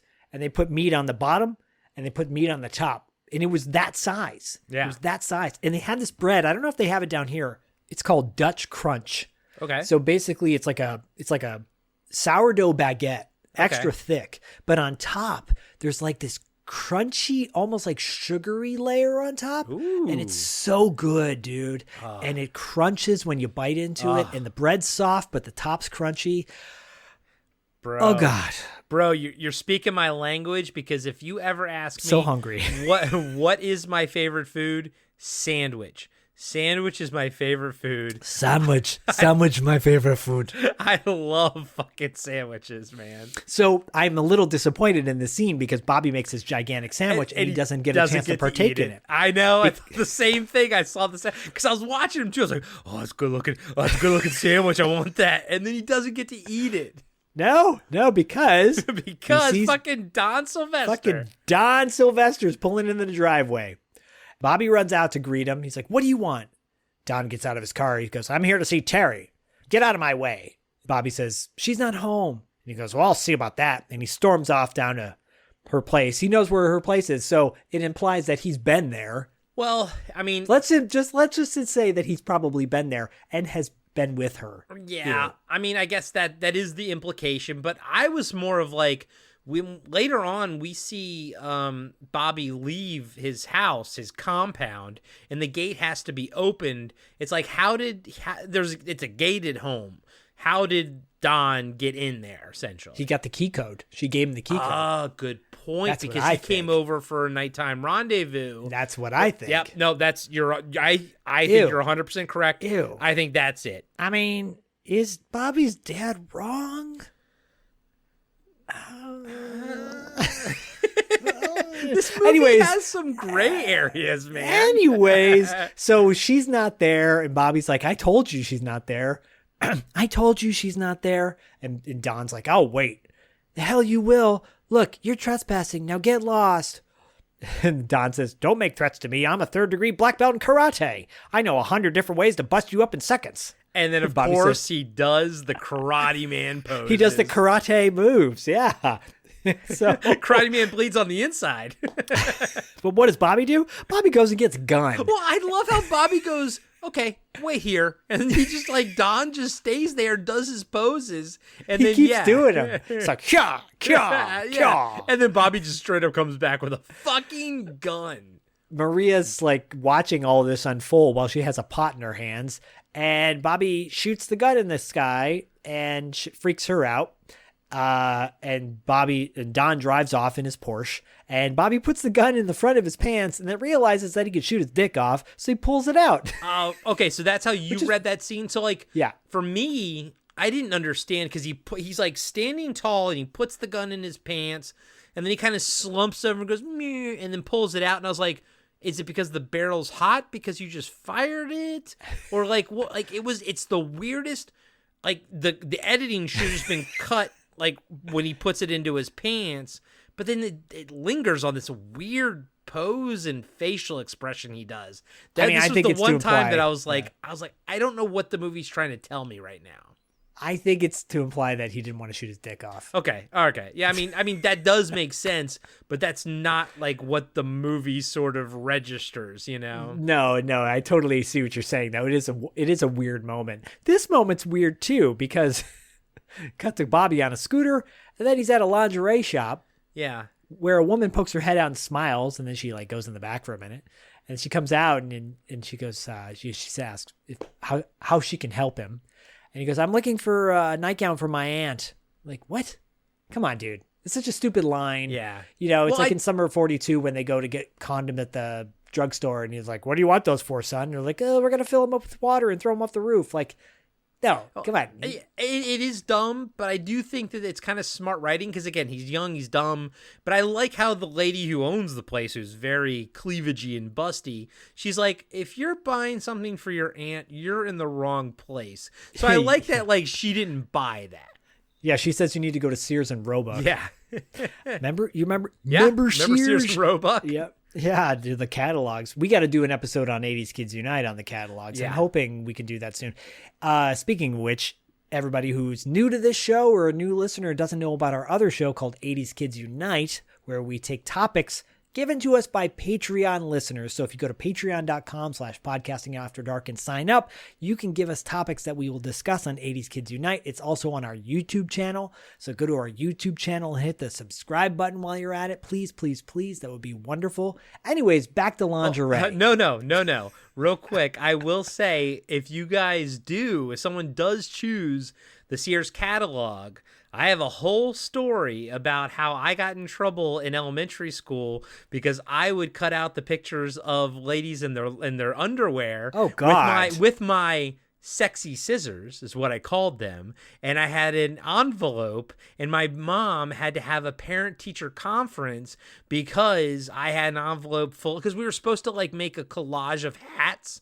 So she just gave us a bunch of like Sears catalogs. You know, dude, I'm in like 3rd grade right now, and like we were supposed to make a collage of hats. We're supposed to cut out hats. I just went to the back of the room, the back of the classroom, and just started cutting out pictures of women in their underwear, and I put them in like a folder and took it home with me, and I got in trouble in my sexy scissors. How old were you?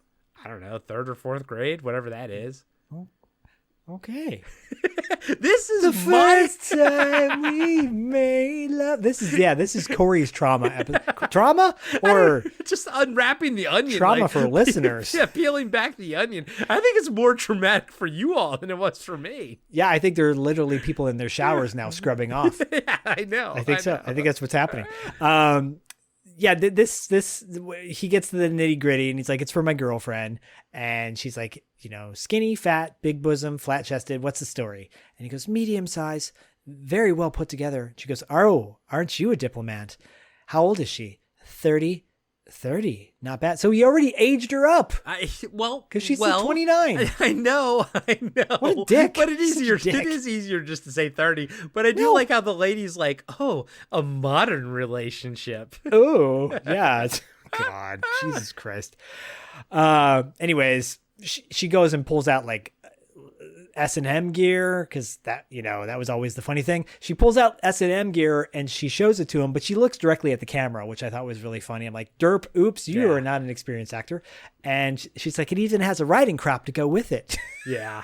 Leather restrainers. He goes, I think it's a little too much. Anyways, from there, you cut to Bobby in the park reading a sex book. It's sex book that's very... Like the aspect ratio is very weird. It's like a picture book. Yeah, it's not like a comic book or a novel size like how that is. It's weirdly like it's like wide, you know? It's a board book. They call those board books, where it's like, you know, books for toddlers. Basically, it's a rectangle shape. Yeah, rectangle. And it's like kind of thick. And so it's a board book for kids, but it's like a sex book. But it's sex book, yeah. Yeah. Anyways, Bonnie shows up for the 3rd time in the movie on her bike. Man, I stole so many sex books from Barnes & Noble and Borders or Walton Books back in the day. I would just stuff them under my shirt and just walk out of the mall. But none of them looked like this. Zach's like, this is the most you've ever learned in one episode. I mean, these memories I haven't thought about like in 30 years. It is your birthday episode, so Thank you. You're welcome. Woo! None of them looked like this, though, the ones I stole. Yeah, I mean, it's funny because Bonnie she's like, what you reading? And he's like, nothing, schoolwork. She's like, what subject? French. She grabs the book from him, starts flipping through it, and she smiles and says, Looks like fun. Yeah. Oh. Yeah, Bonnie likes it. She gets on her bike and rides away. Cut to Bobby in his bedroom reading the same book, and his mom walks in. And he puts the book down really quickly. She's on her way to a party. And she says that Jack called, and he's kind of like not into the fact that Jack called, because I think that implies that they were going to go try to get laid again. And she goes, are you going to see him tonight? And he goes, I guess so. I don't know. She goes, well, whatever you do, have a good time. She leaves. They get in their Rolls Royce and drive off.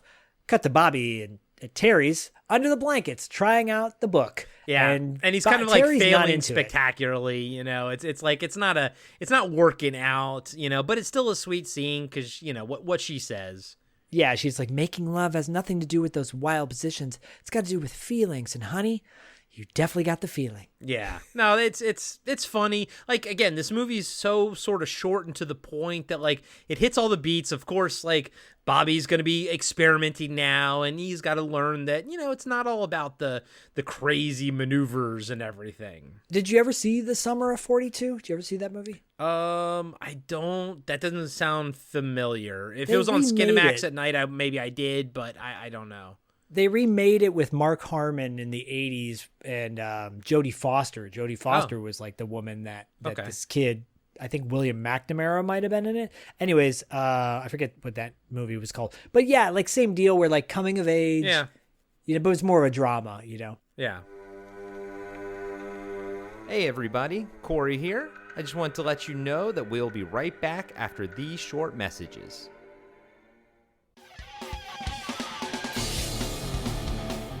Have you been wondering where's the beef? Well, on our podcast, Throwback Trivia Takedown, you might just find that out, as well as some other things about the 70s, 80s, and 90s.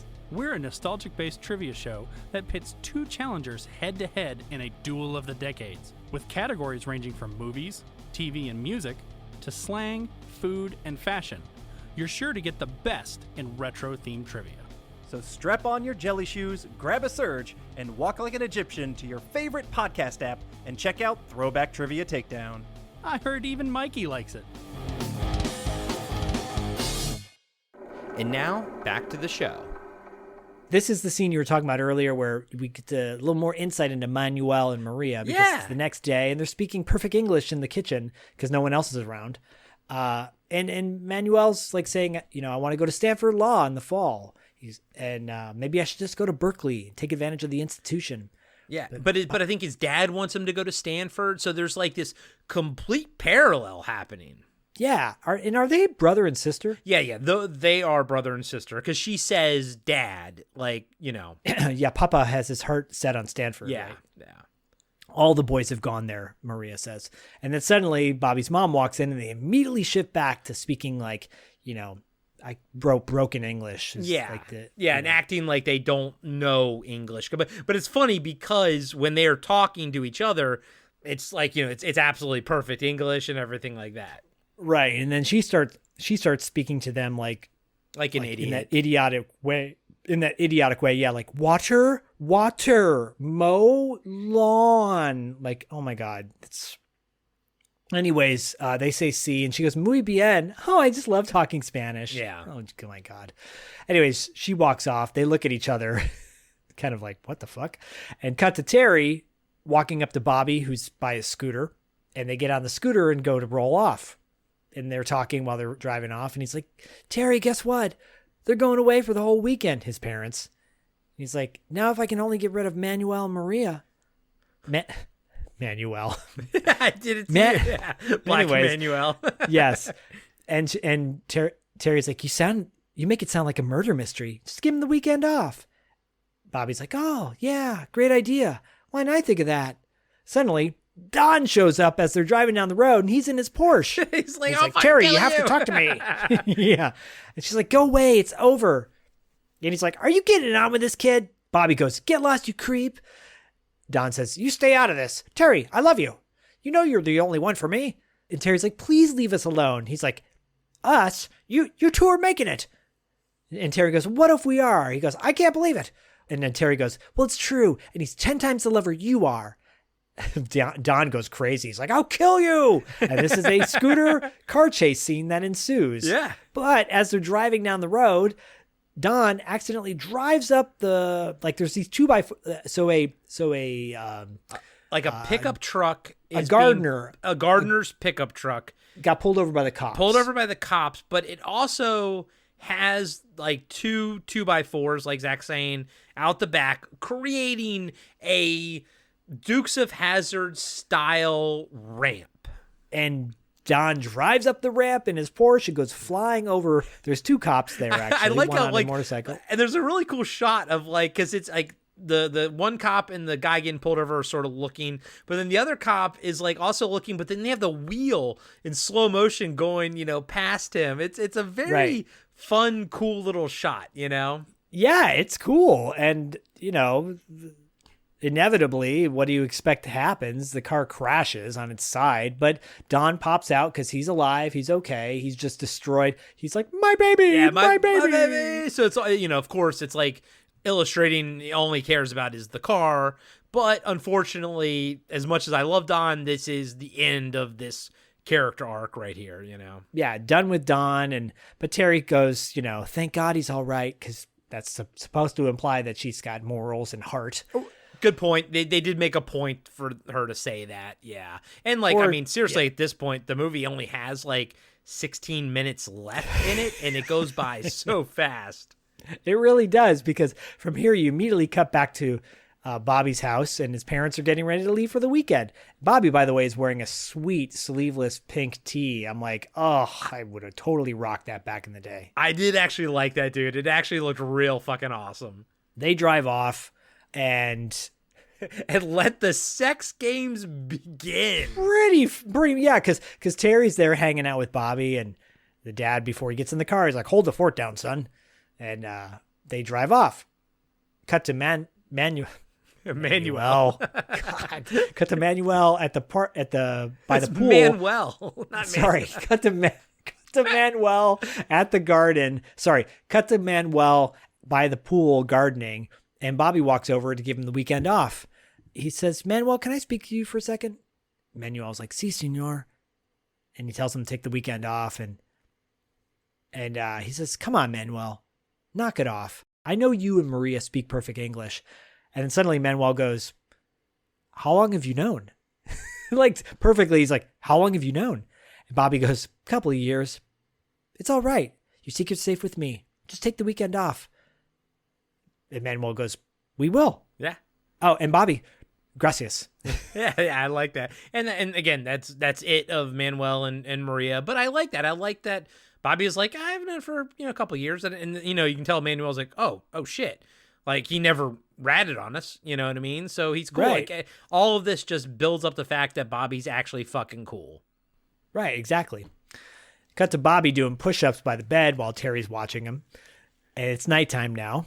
We cut to Jack and Billy pulling into the driveway, and by the way, Jack and Billy get out of the car, and Billy's wearing a badass satin jacket with the dragons. It's black and silver arms. Yeah. With tigers, embroidered tigers on the front. Yeah. So cool. But this is where my note is Jack is what he's wearing looks literally out of Back to the Future. It looks like the 60s. It's like a bow tie and a fitted sweater with suspenders underneath. It's really, it doesn't for me, it's not what I think of with the 80s, but I was too young at this point in the 80s, but so I didn't really know that the whole 60s revival was happening, but his outfit is so fucking 60s here. It is so, yeah, it really is. And this is also the moment too where I'm like, they're not brothers. Jack's adopted, or maybe Bobby, or maybe Billy's adopted. Yeah. Anyways, Jack's complaining to Billy. He's like, Billy, I don't see why we can't go back to the whorehouse tonight. And Billy's like, are you kidding? He's like, you whacked all their stuff up or something like that. Anyways, Billy's like, there's always Mexico. You can march right down the main streets with a $10 bill in your teeth and your problem's over. And Jack's like, no way I'm going to Mexico. No way, Jose. Yeah. And they sneak into the compound, and then they hear a sound. They go to investigate the sound, and they peek in through the window of Terry's room, Terry's place, and they see her on top of Bobby. Billy looks very happy, and Jack looks very upset, and Jack looks very tense, and he just goes, Mexico! Yeah, And that kind that's of the like, end of almost the end of these guys. it was sort of, yeah, it's pretty much the end of their story arc. And I mean, we're literally wrapping every story arc up in like 8 minutes or like 12 minutes left. Yeah, exactly. From there, we cut to Bobby and Terry in a hot tub, getting hot in the hot tub, and basically talking about like, what would your parents think if they saw us, or, I love how Bobby says, I think I would just hear the sound of them gurgling as they have a heart attack. Yeah, right, exactly. Yeah, and Bobby's like, why didn't you come to college with me? I'm sure there's going to be a lot of subjects I'm going to have trouble with. Terry says, I only teach French. And Bobby says, maybe I can major in French. Who knows? If I study hard enough, I could become a Frenchman. Terry goes, nope. After the summer, the tutoring stops. Bobby goes, all the tutoring? Yes. And like you get it like from her point of view, she's just kind of telling him what the score is, but clearly he, wants things to move forward and she's not going to sort of allow it to happen. Right. Cut to the next I'm assuming this is like later in the week because the parents are now back from the weekend. Yeah. They're all, and the parents are having dinner with Bobby and Terry too. Because it's the night before the big exam. So this is like the last big dinner with all of them together. Because, I mean, at this point, once the exam's over, she's done. There's no need for her to be there. And there's some like subtle, like little hints here because Bobby's dad goes, Terry tells me you had a heavy crammed session this weekend. and Bobby's like, oh, we have. Are you ready for the exam tomorrow? I sure am, Dad. I'm really happy about your dedication, Bobby. Dad, I've been thinking. What if I didn't go to Yale? What if I went to UCLA instead? All my friends are going and... Bobby, there isn't any ambition among your friends. You're going to Yale and make something of yourself. I don't think he's wrong about his friends. I don't think he's wrong either. Let's be honest. He's like, but UCLA has a terrific astronomy department. Bobby, looking through a telescope isn't my idea of how to become successful.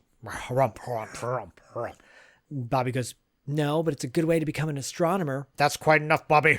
I know it's going to be tough at Yale, but it's only under pressure that you can find out what you're really made of. It's going to make a man out of you. I mean, he's kind of right, though.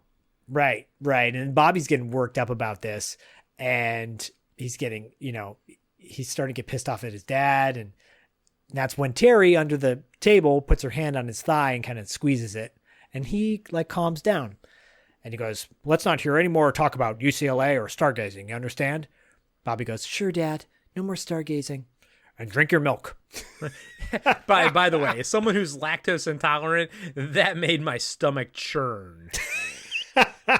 Oh God. Anyways, cut to later that night, I think, at Terry's place. They're sitting by the fire and Terry's teaching Bobby French. And, Bobby wants to get into bed. And he goes, come on, I'm tense. I got to relax. And she goes, you got a big test tomorrow. She goes, get a good night's sleep and score on your exam. And Bobby's like, and then? And she goes, and then we'll see.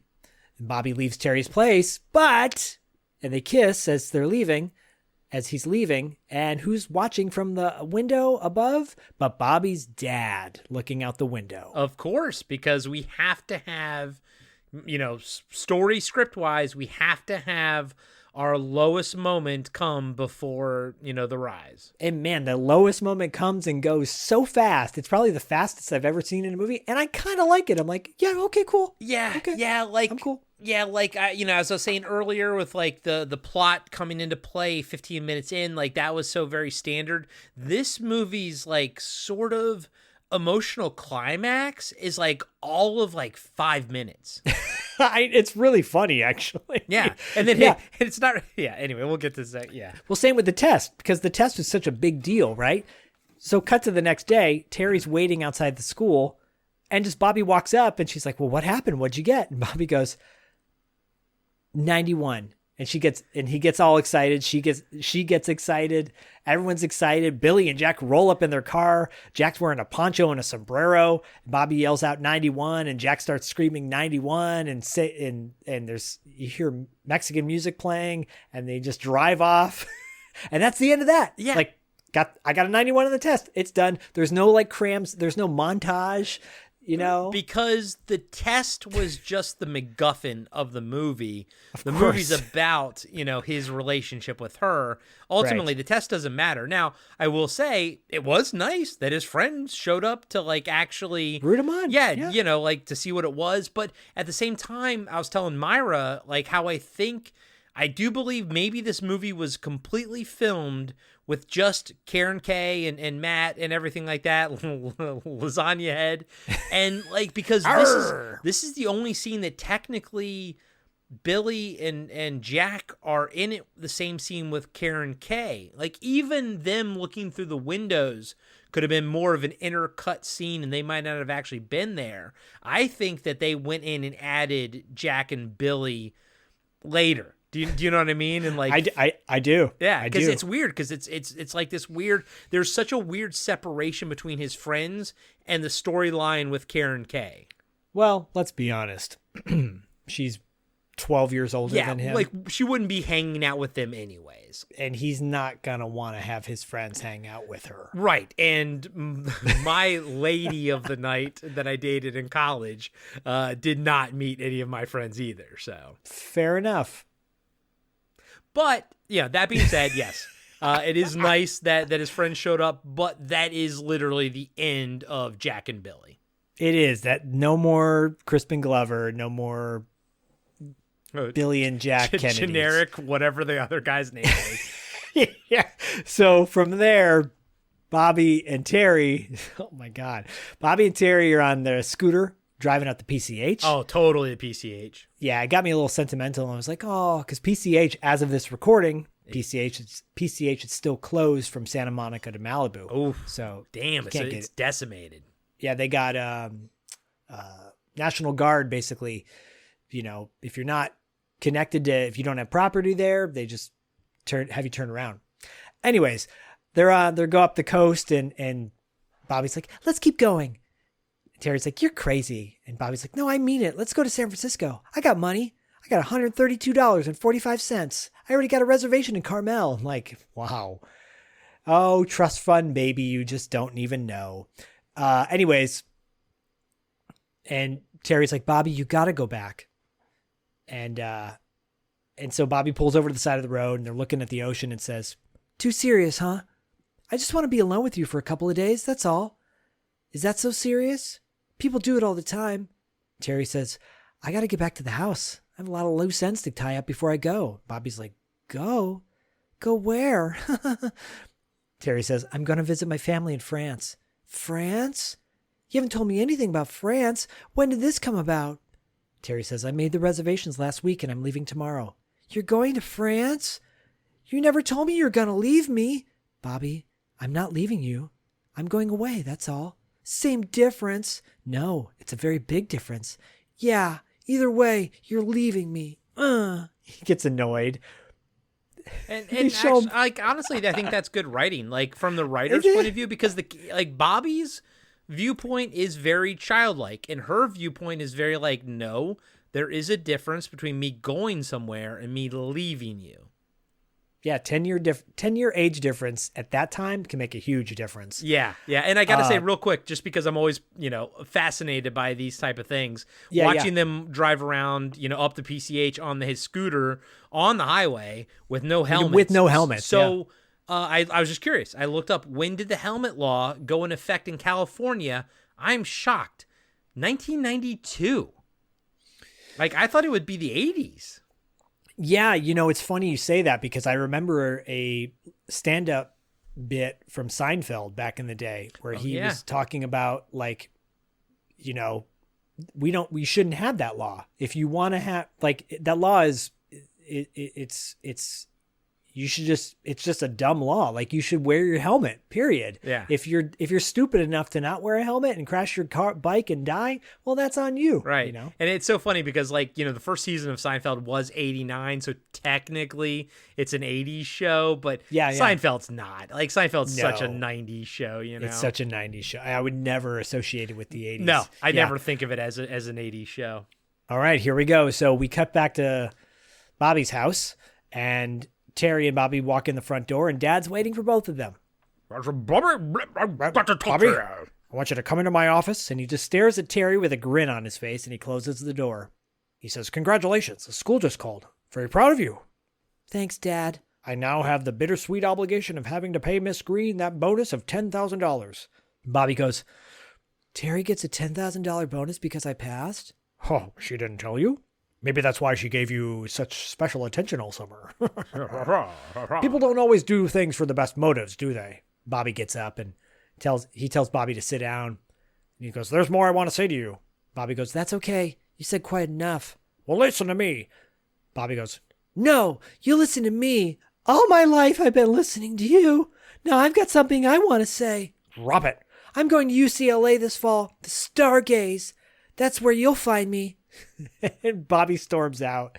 He sees Terry and she asks what happened. And he goes, is it true? You get $10,000 because I passed? She goes, well, that was your father's idea. He insisted on it. Not that you objected. That's how you got the ticket to France, right? And she's like, yeah, but it has. He goes, why didn't you tell me? She goes, because it had nothing to do with it. They're outside, by the way, by the car, the driveway. And he goes, like hell it doesn't.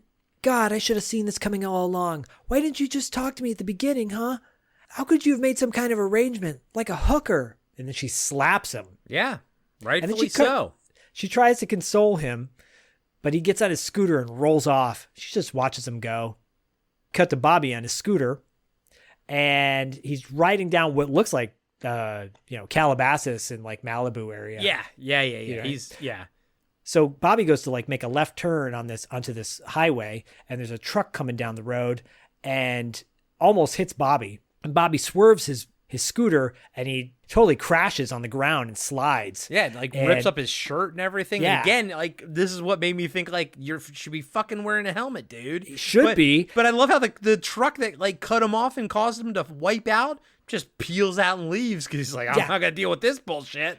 Yeah, because it looks like the truck's about to stop, but it just keeps on going. Well, yeah, because they had the sound effects of like the the car driving away, Yeah, and his Bobby's shirt's all ripped up. Yep. Bobby looks all bummed out now. This is like that moment, right? Yep, because this is the low point for your hero right before the climax, which essentially then the climax is him getting with Bonnie or kind of making a move on Bonnie, which we're going to see in a second. But again, I know that this is weird that it has like a 5-minute climax, but it still hits the beats. You always, and you'll see it once you know it, you'll always see it in every movie.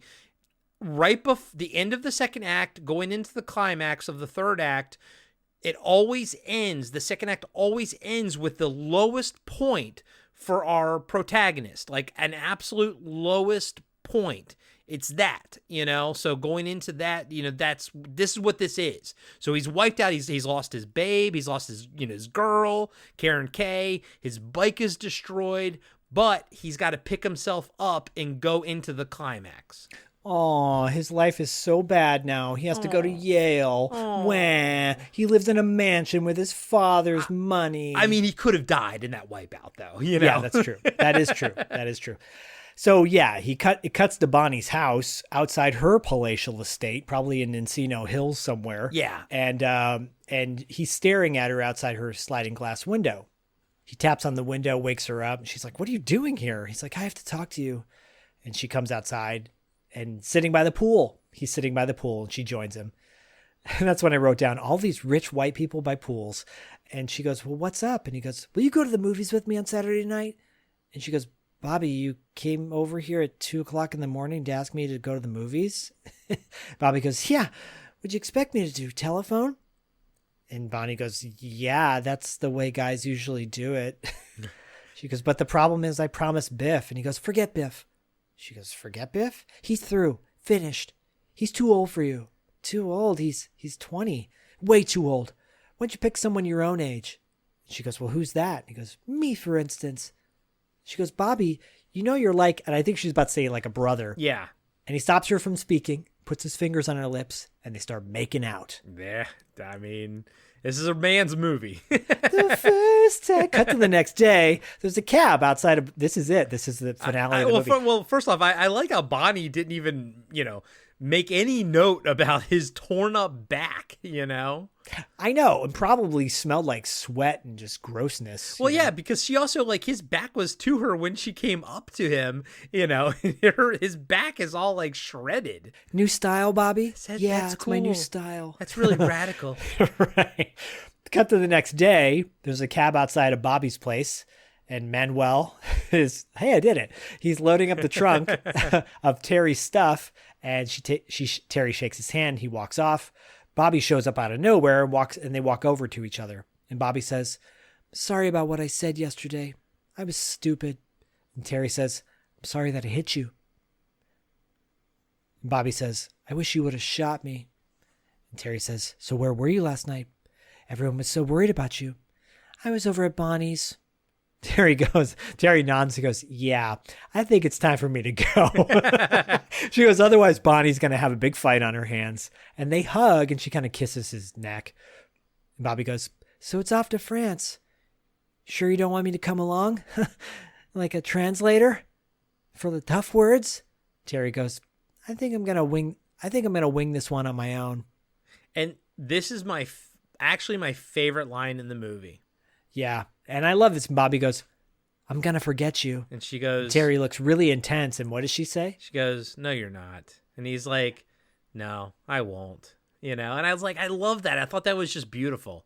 Yeah. She gets in the cab. She drives off. Cue the first time we made love. But then, suddenly out of nowhere, Bobby jumps up in the air, kicks his heels, freeze frame on Bobby midair, and cue, she's my tutor. Roll credits and movie. Because it's like so somber, and it's like into the emotion and everything, and it's like, no, it's not. This is a fun movie. Yay! He just does the jumps in the so air, amazing. does the side kick, you know, tapping his feet together, that whole, like, whatever that is, like a jig kick, and it freezes frames that. I'm like, I love it. So amazing. It is so, like, out of left field where you're like, wait, what just happened? Yeah. Yeah. But it is so hilarious, and I love it. I love every moment of that. Yeah. This movie is raunchy, it's sleazy, but you know it's what? also sweet. It also has its moments, you know? Right. And I joked with Corey, I'm like, that's like me. Yeah. So, you know. I told, because Myra's like, you know, like, why does Zach like this movie? And I was like, well, you know what? I told Zach, I said, this is the sleaziest movie, like, we've ever done, next to, like, Hard Ticket to Hawaii. But I was like, but it's also kind of sweet. And I told her, I was like, and then Zach's reply was, just like me. Well, look, here's the deal. Like, the acting's really good. Mm-hmm. The writing is smart. It's directed really well. It's got a nice pace to it. It never feels like, it definitely at times feels exploitative, but like not too exploitative. Yeah. You know, we've definitely covered movies, Savage Streets and, you know, Hard Ticket to Hawaii. That's much Hard Ticket more to Hawaii, exploitative. Vice Squad, where you're like, well, this is definitely exploitation. This doesn't feel on that level of exploitation. It just feels like, you know, it's a sexy comedy in the vein of American Pie or whatever, all the movies we listed in the beginning of this thing. I think it's hilarious. If you've never seen it, I think you should watch it. It's really hard to come by. I will tell a quick side note story. Only the DVD's available on Amazon. It's like $12 or something. I ordered one for Corey. I ordered one for myself. I got my first copy. The box was totally destroyed. He showed me a picture of it. It's like it was stomped in or something. Yeah, it was still in the plastic, and it looked like someone stepped on it. So I returned that and ordered a new one, which was delivered in like a day. I get the new one, and the box is destroyed again. What? No. I didn't tell Corey this. I'm like, I'm going to save this for the episode. I'm like, what? Who's got a problem with She's My Tutor? Mine's fine, by the way. That's fantastic. I'm so happy to hear that. So, that being said, I'm like, well, forget this. I'm not even opening it. I'm returning to Amazon. So I did. And if you search My Tutor online and you look up, like, you know, and the above the top bar, it says videos, images, whatever, just click on videos. And there's like a random website. It's the same place that I found Steel and Lace. Steel and Lace, thank you.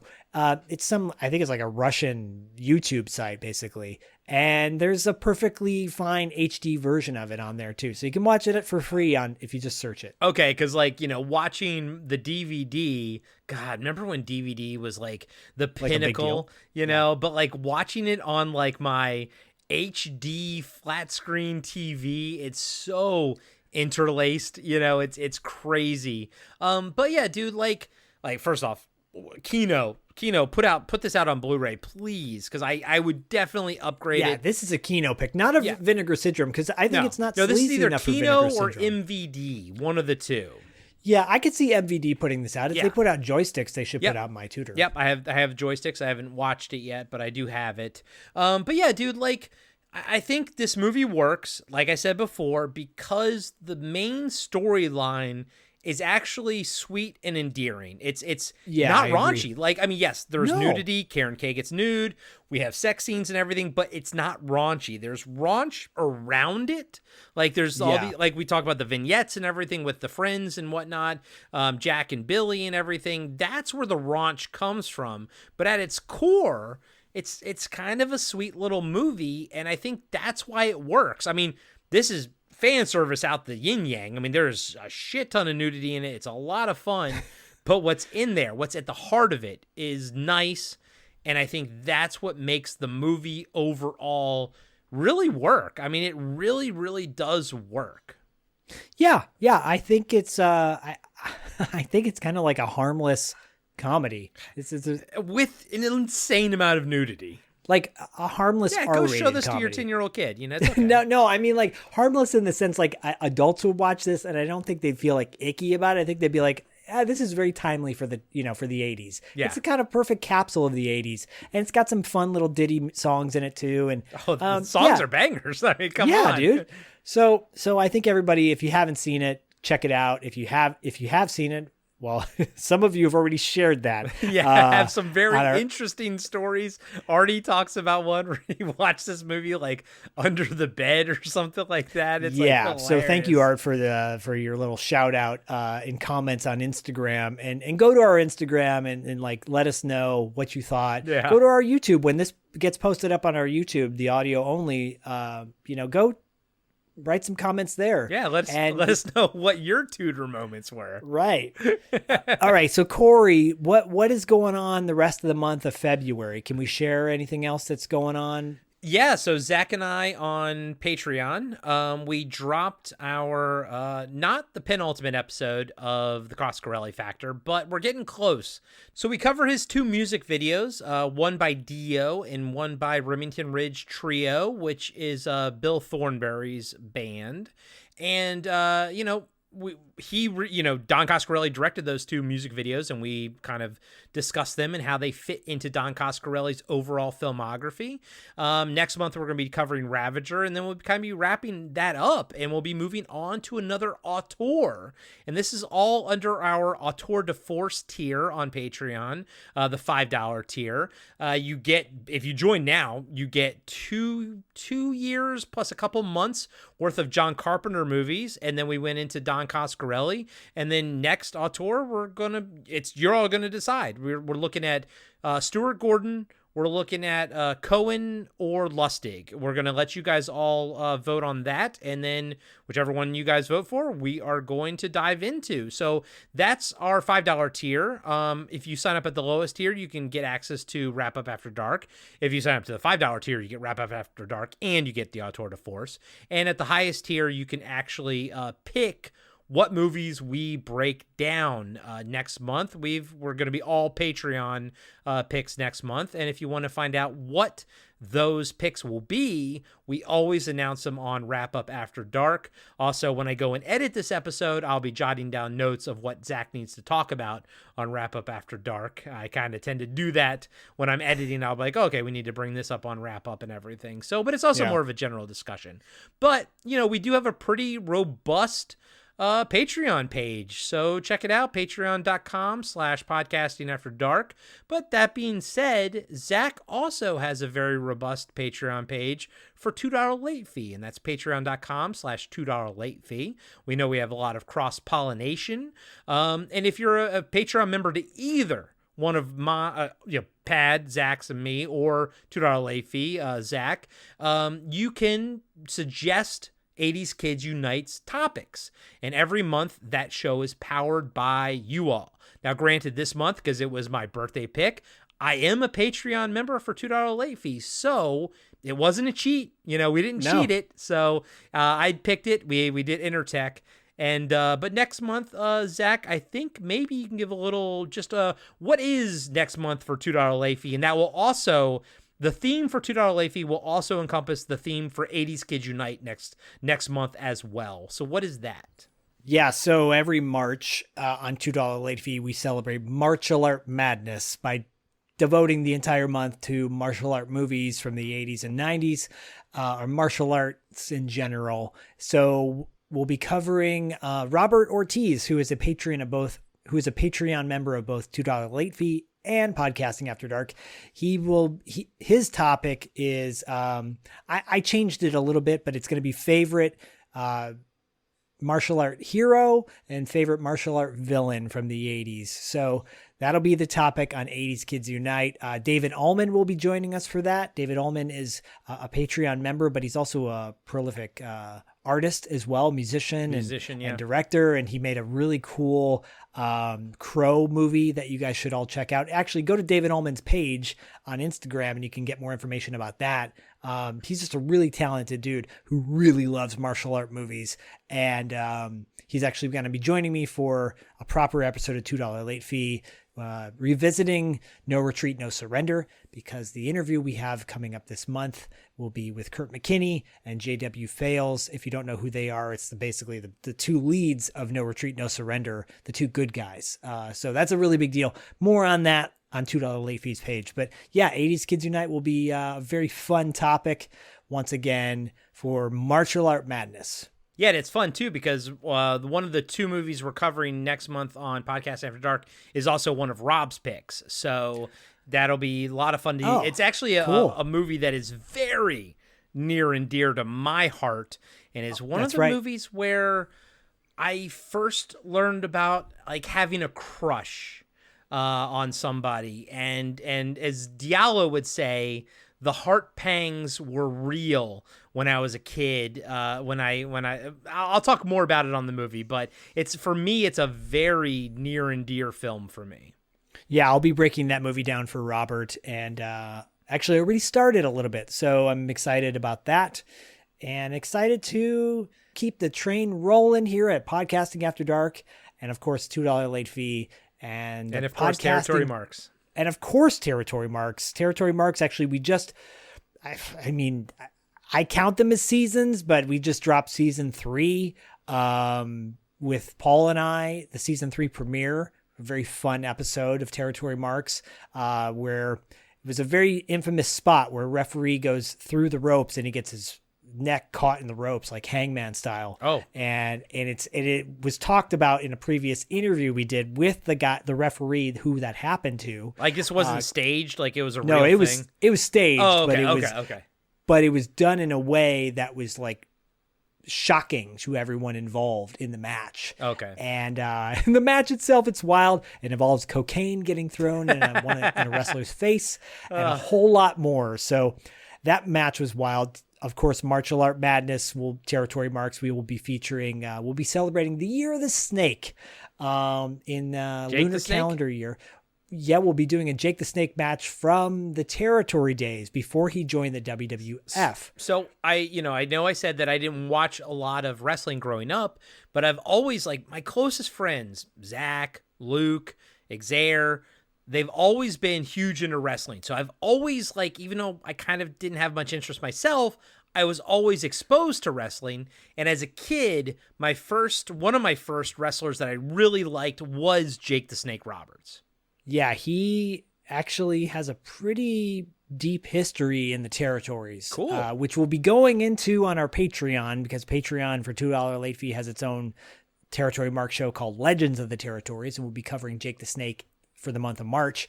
But the match we'll be doing in March, this is a little tease, I'll give it away. He's going to be wrestling a guy named Lord Humongous. Yes, Lord Humongous from Mad Max 2. From Road Warrior. Okay. Yeah, so, just walk away. Just walk away. There was a wrestling gimmick in the 80s. Lord Humongous, he wore a hockey mask just like he looked just really? like. I mean, I know the Road Warriors. Obviously, the Road Warriors were Mad Max inspired. I didn't know about the Lord Humongous.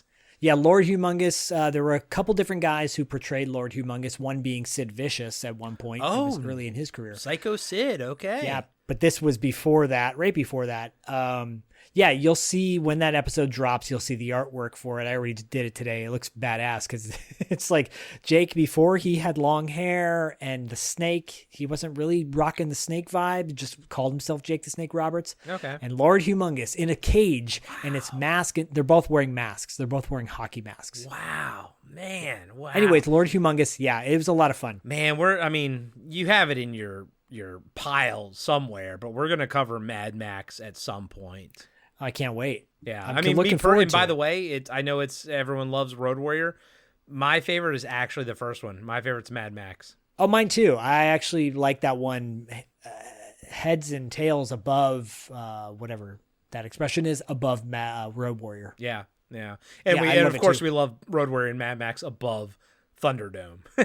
Oh yeah, there's no comparison. No. However, I did just find I did just find a Mad Max Beyond Thunderdome button the other day. I was looking through some old buttons. I used to have I still do, a huge button collection. Yeah, you sent me some for my birthday. I did. I did. I sent some to Corey for his birthday. And I have a Mad Max Beyond Thunderdome one. I don't know where I got it. Sure, yeah. Sure. I mean, that movie was big back in the 80s, so. Yeah, I also have a Ghostbuster 2 pin, too. So, Ghostbusters 2. That may come up soon, movie. guys. Stay tuned. Actually, if you haven't checked out the Patreon episode of Tales from the Video Store on $2 late fee, it's actually also cross-dropping on Pad. So because I'm on it, so it's for my birthday and everything. So Zach gave it to me so I can put it on the Pad Patreon. So go check that out. So I mean, guys and gals, Zach and I produce content. It's all we do. All we do, baby. It's a full-time job. It's a full-time job, but it's a labor of love. It is a full-time gig, and fucking I love it. I love it, and I love My Tutor, and I love Caren Kaye. Thank you for introducing me to her. You're welcome, and you're welcome. Yeah, I mean, go listen to our TV Obscura. I loved It's Your Move. Unfortunately, Caren Kaye was not in it as much as I wanted, but she's more than enough in this movie. Go check it out. And as always, we'll catch you on the dark side.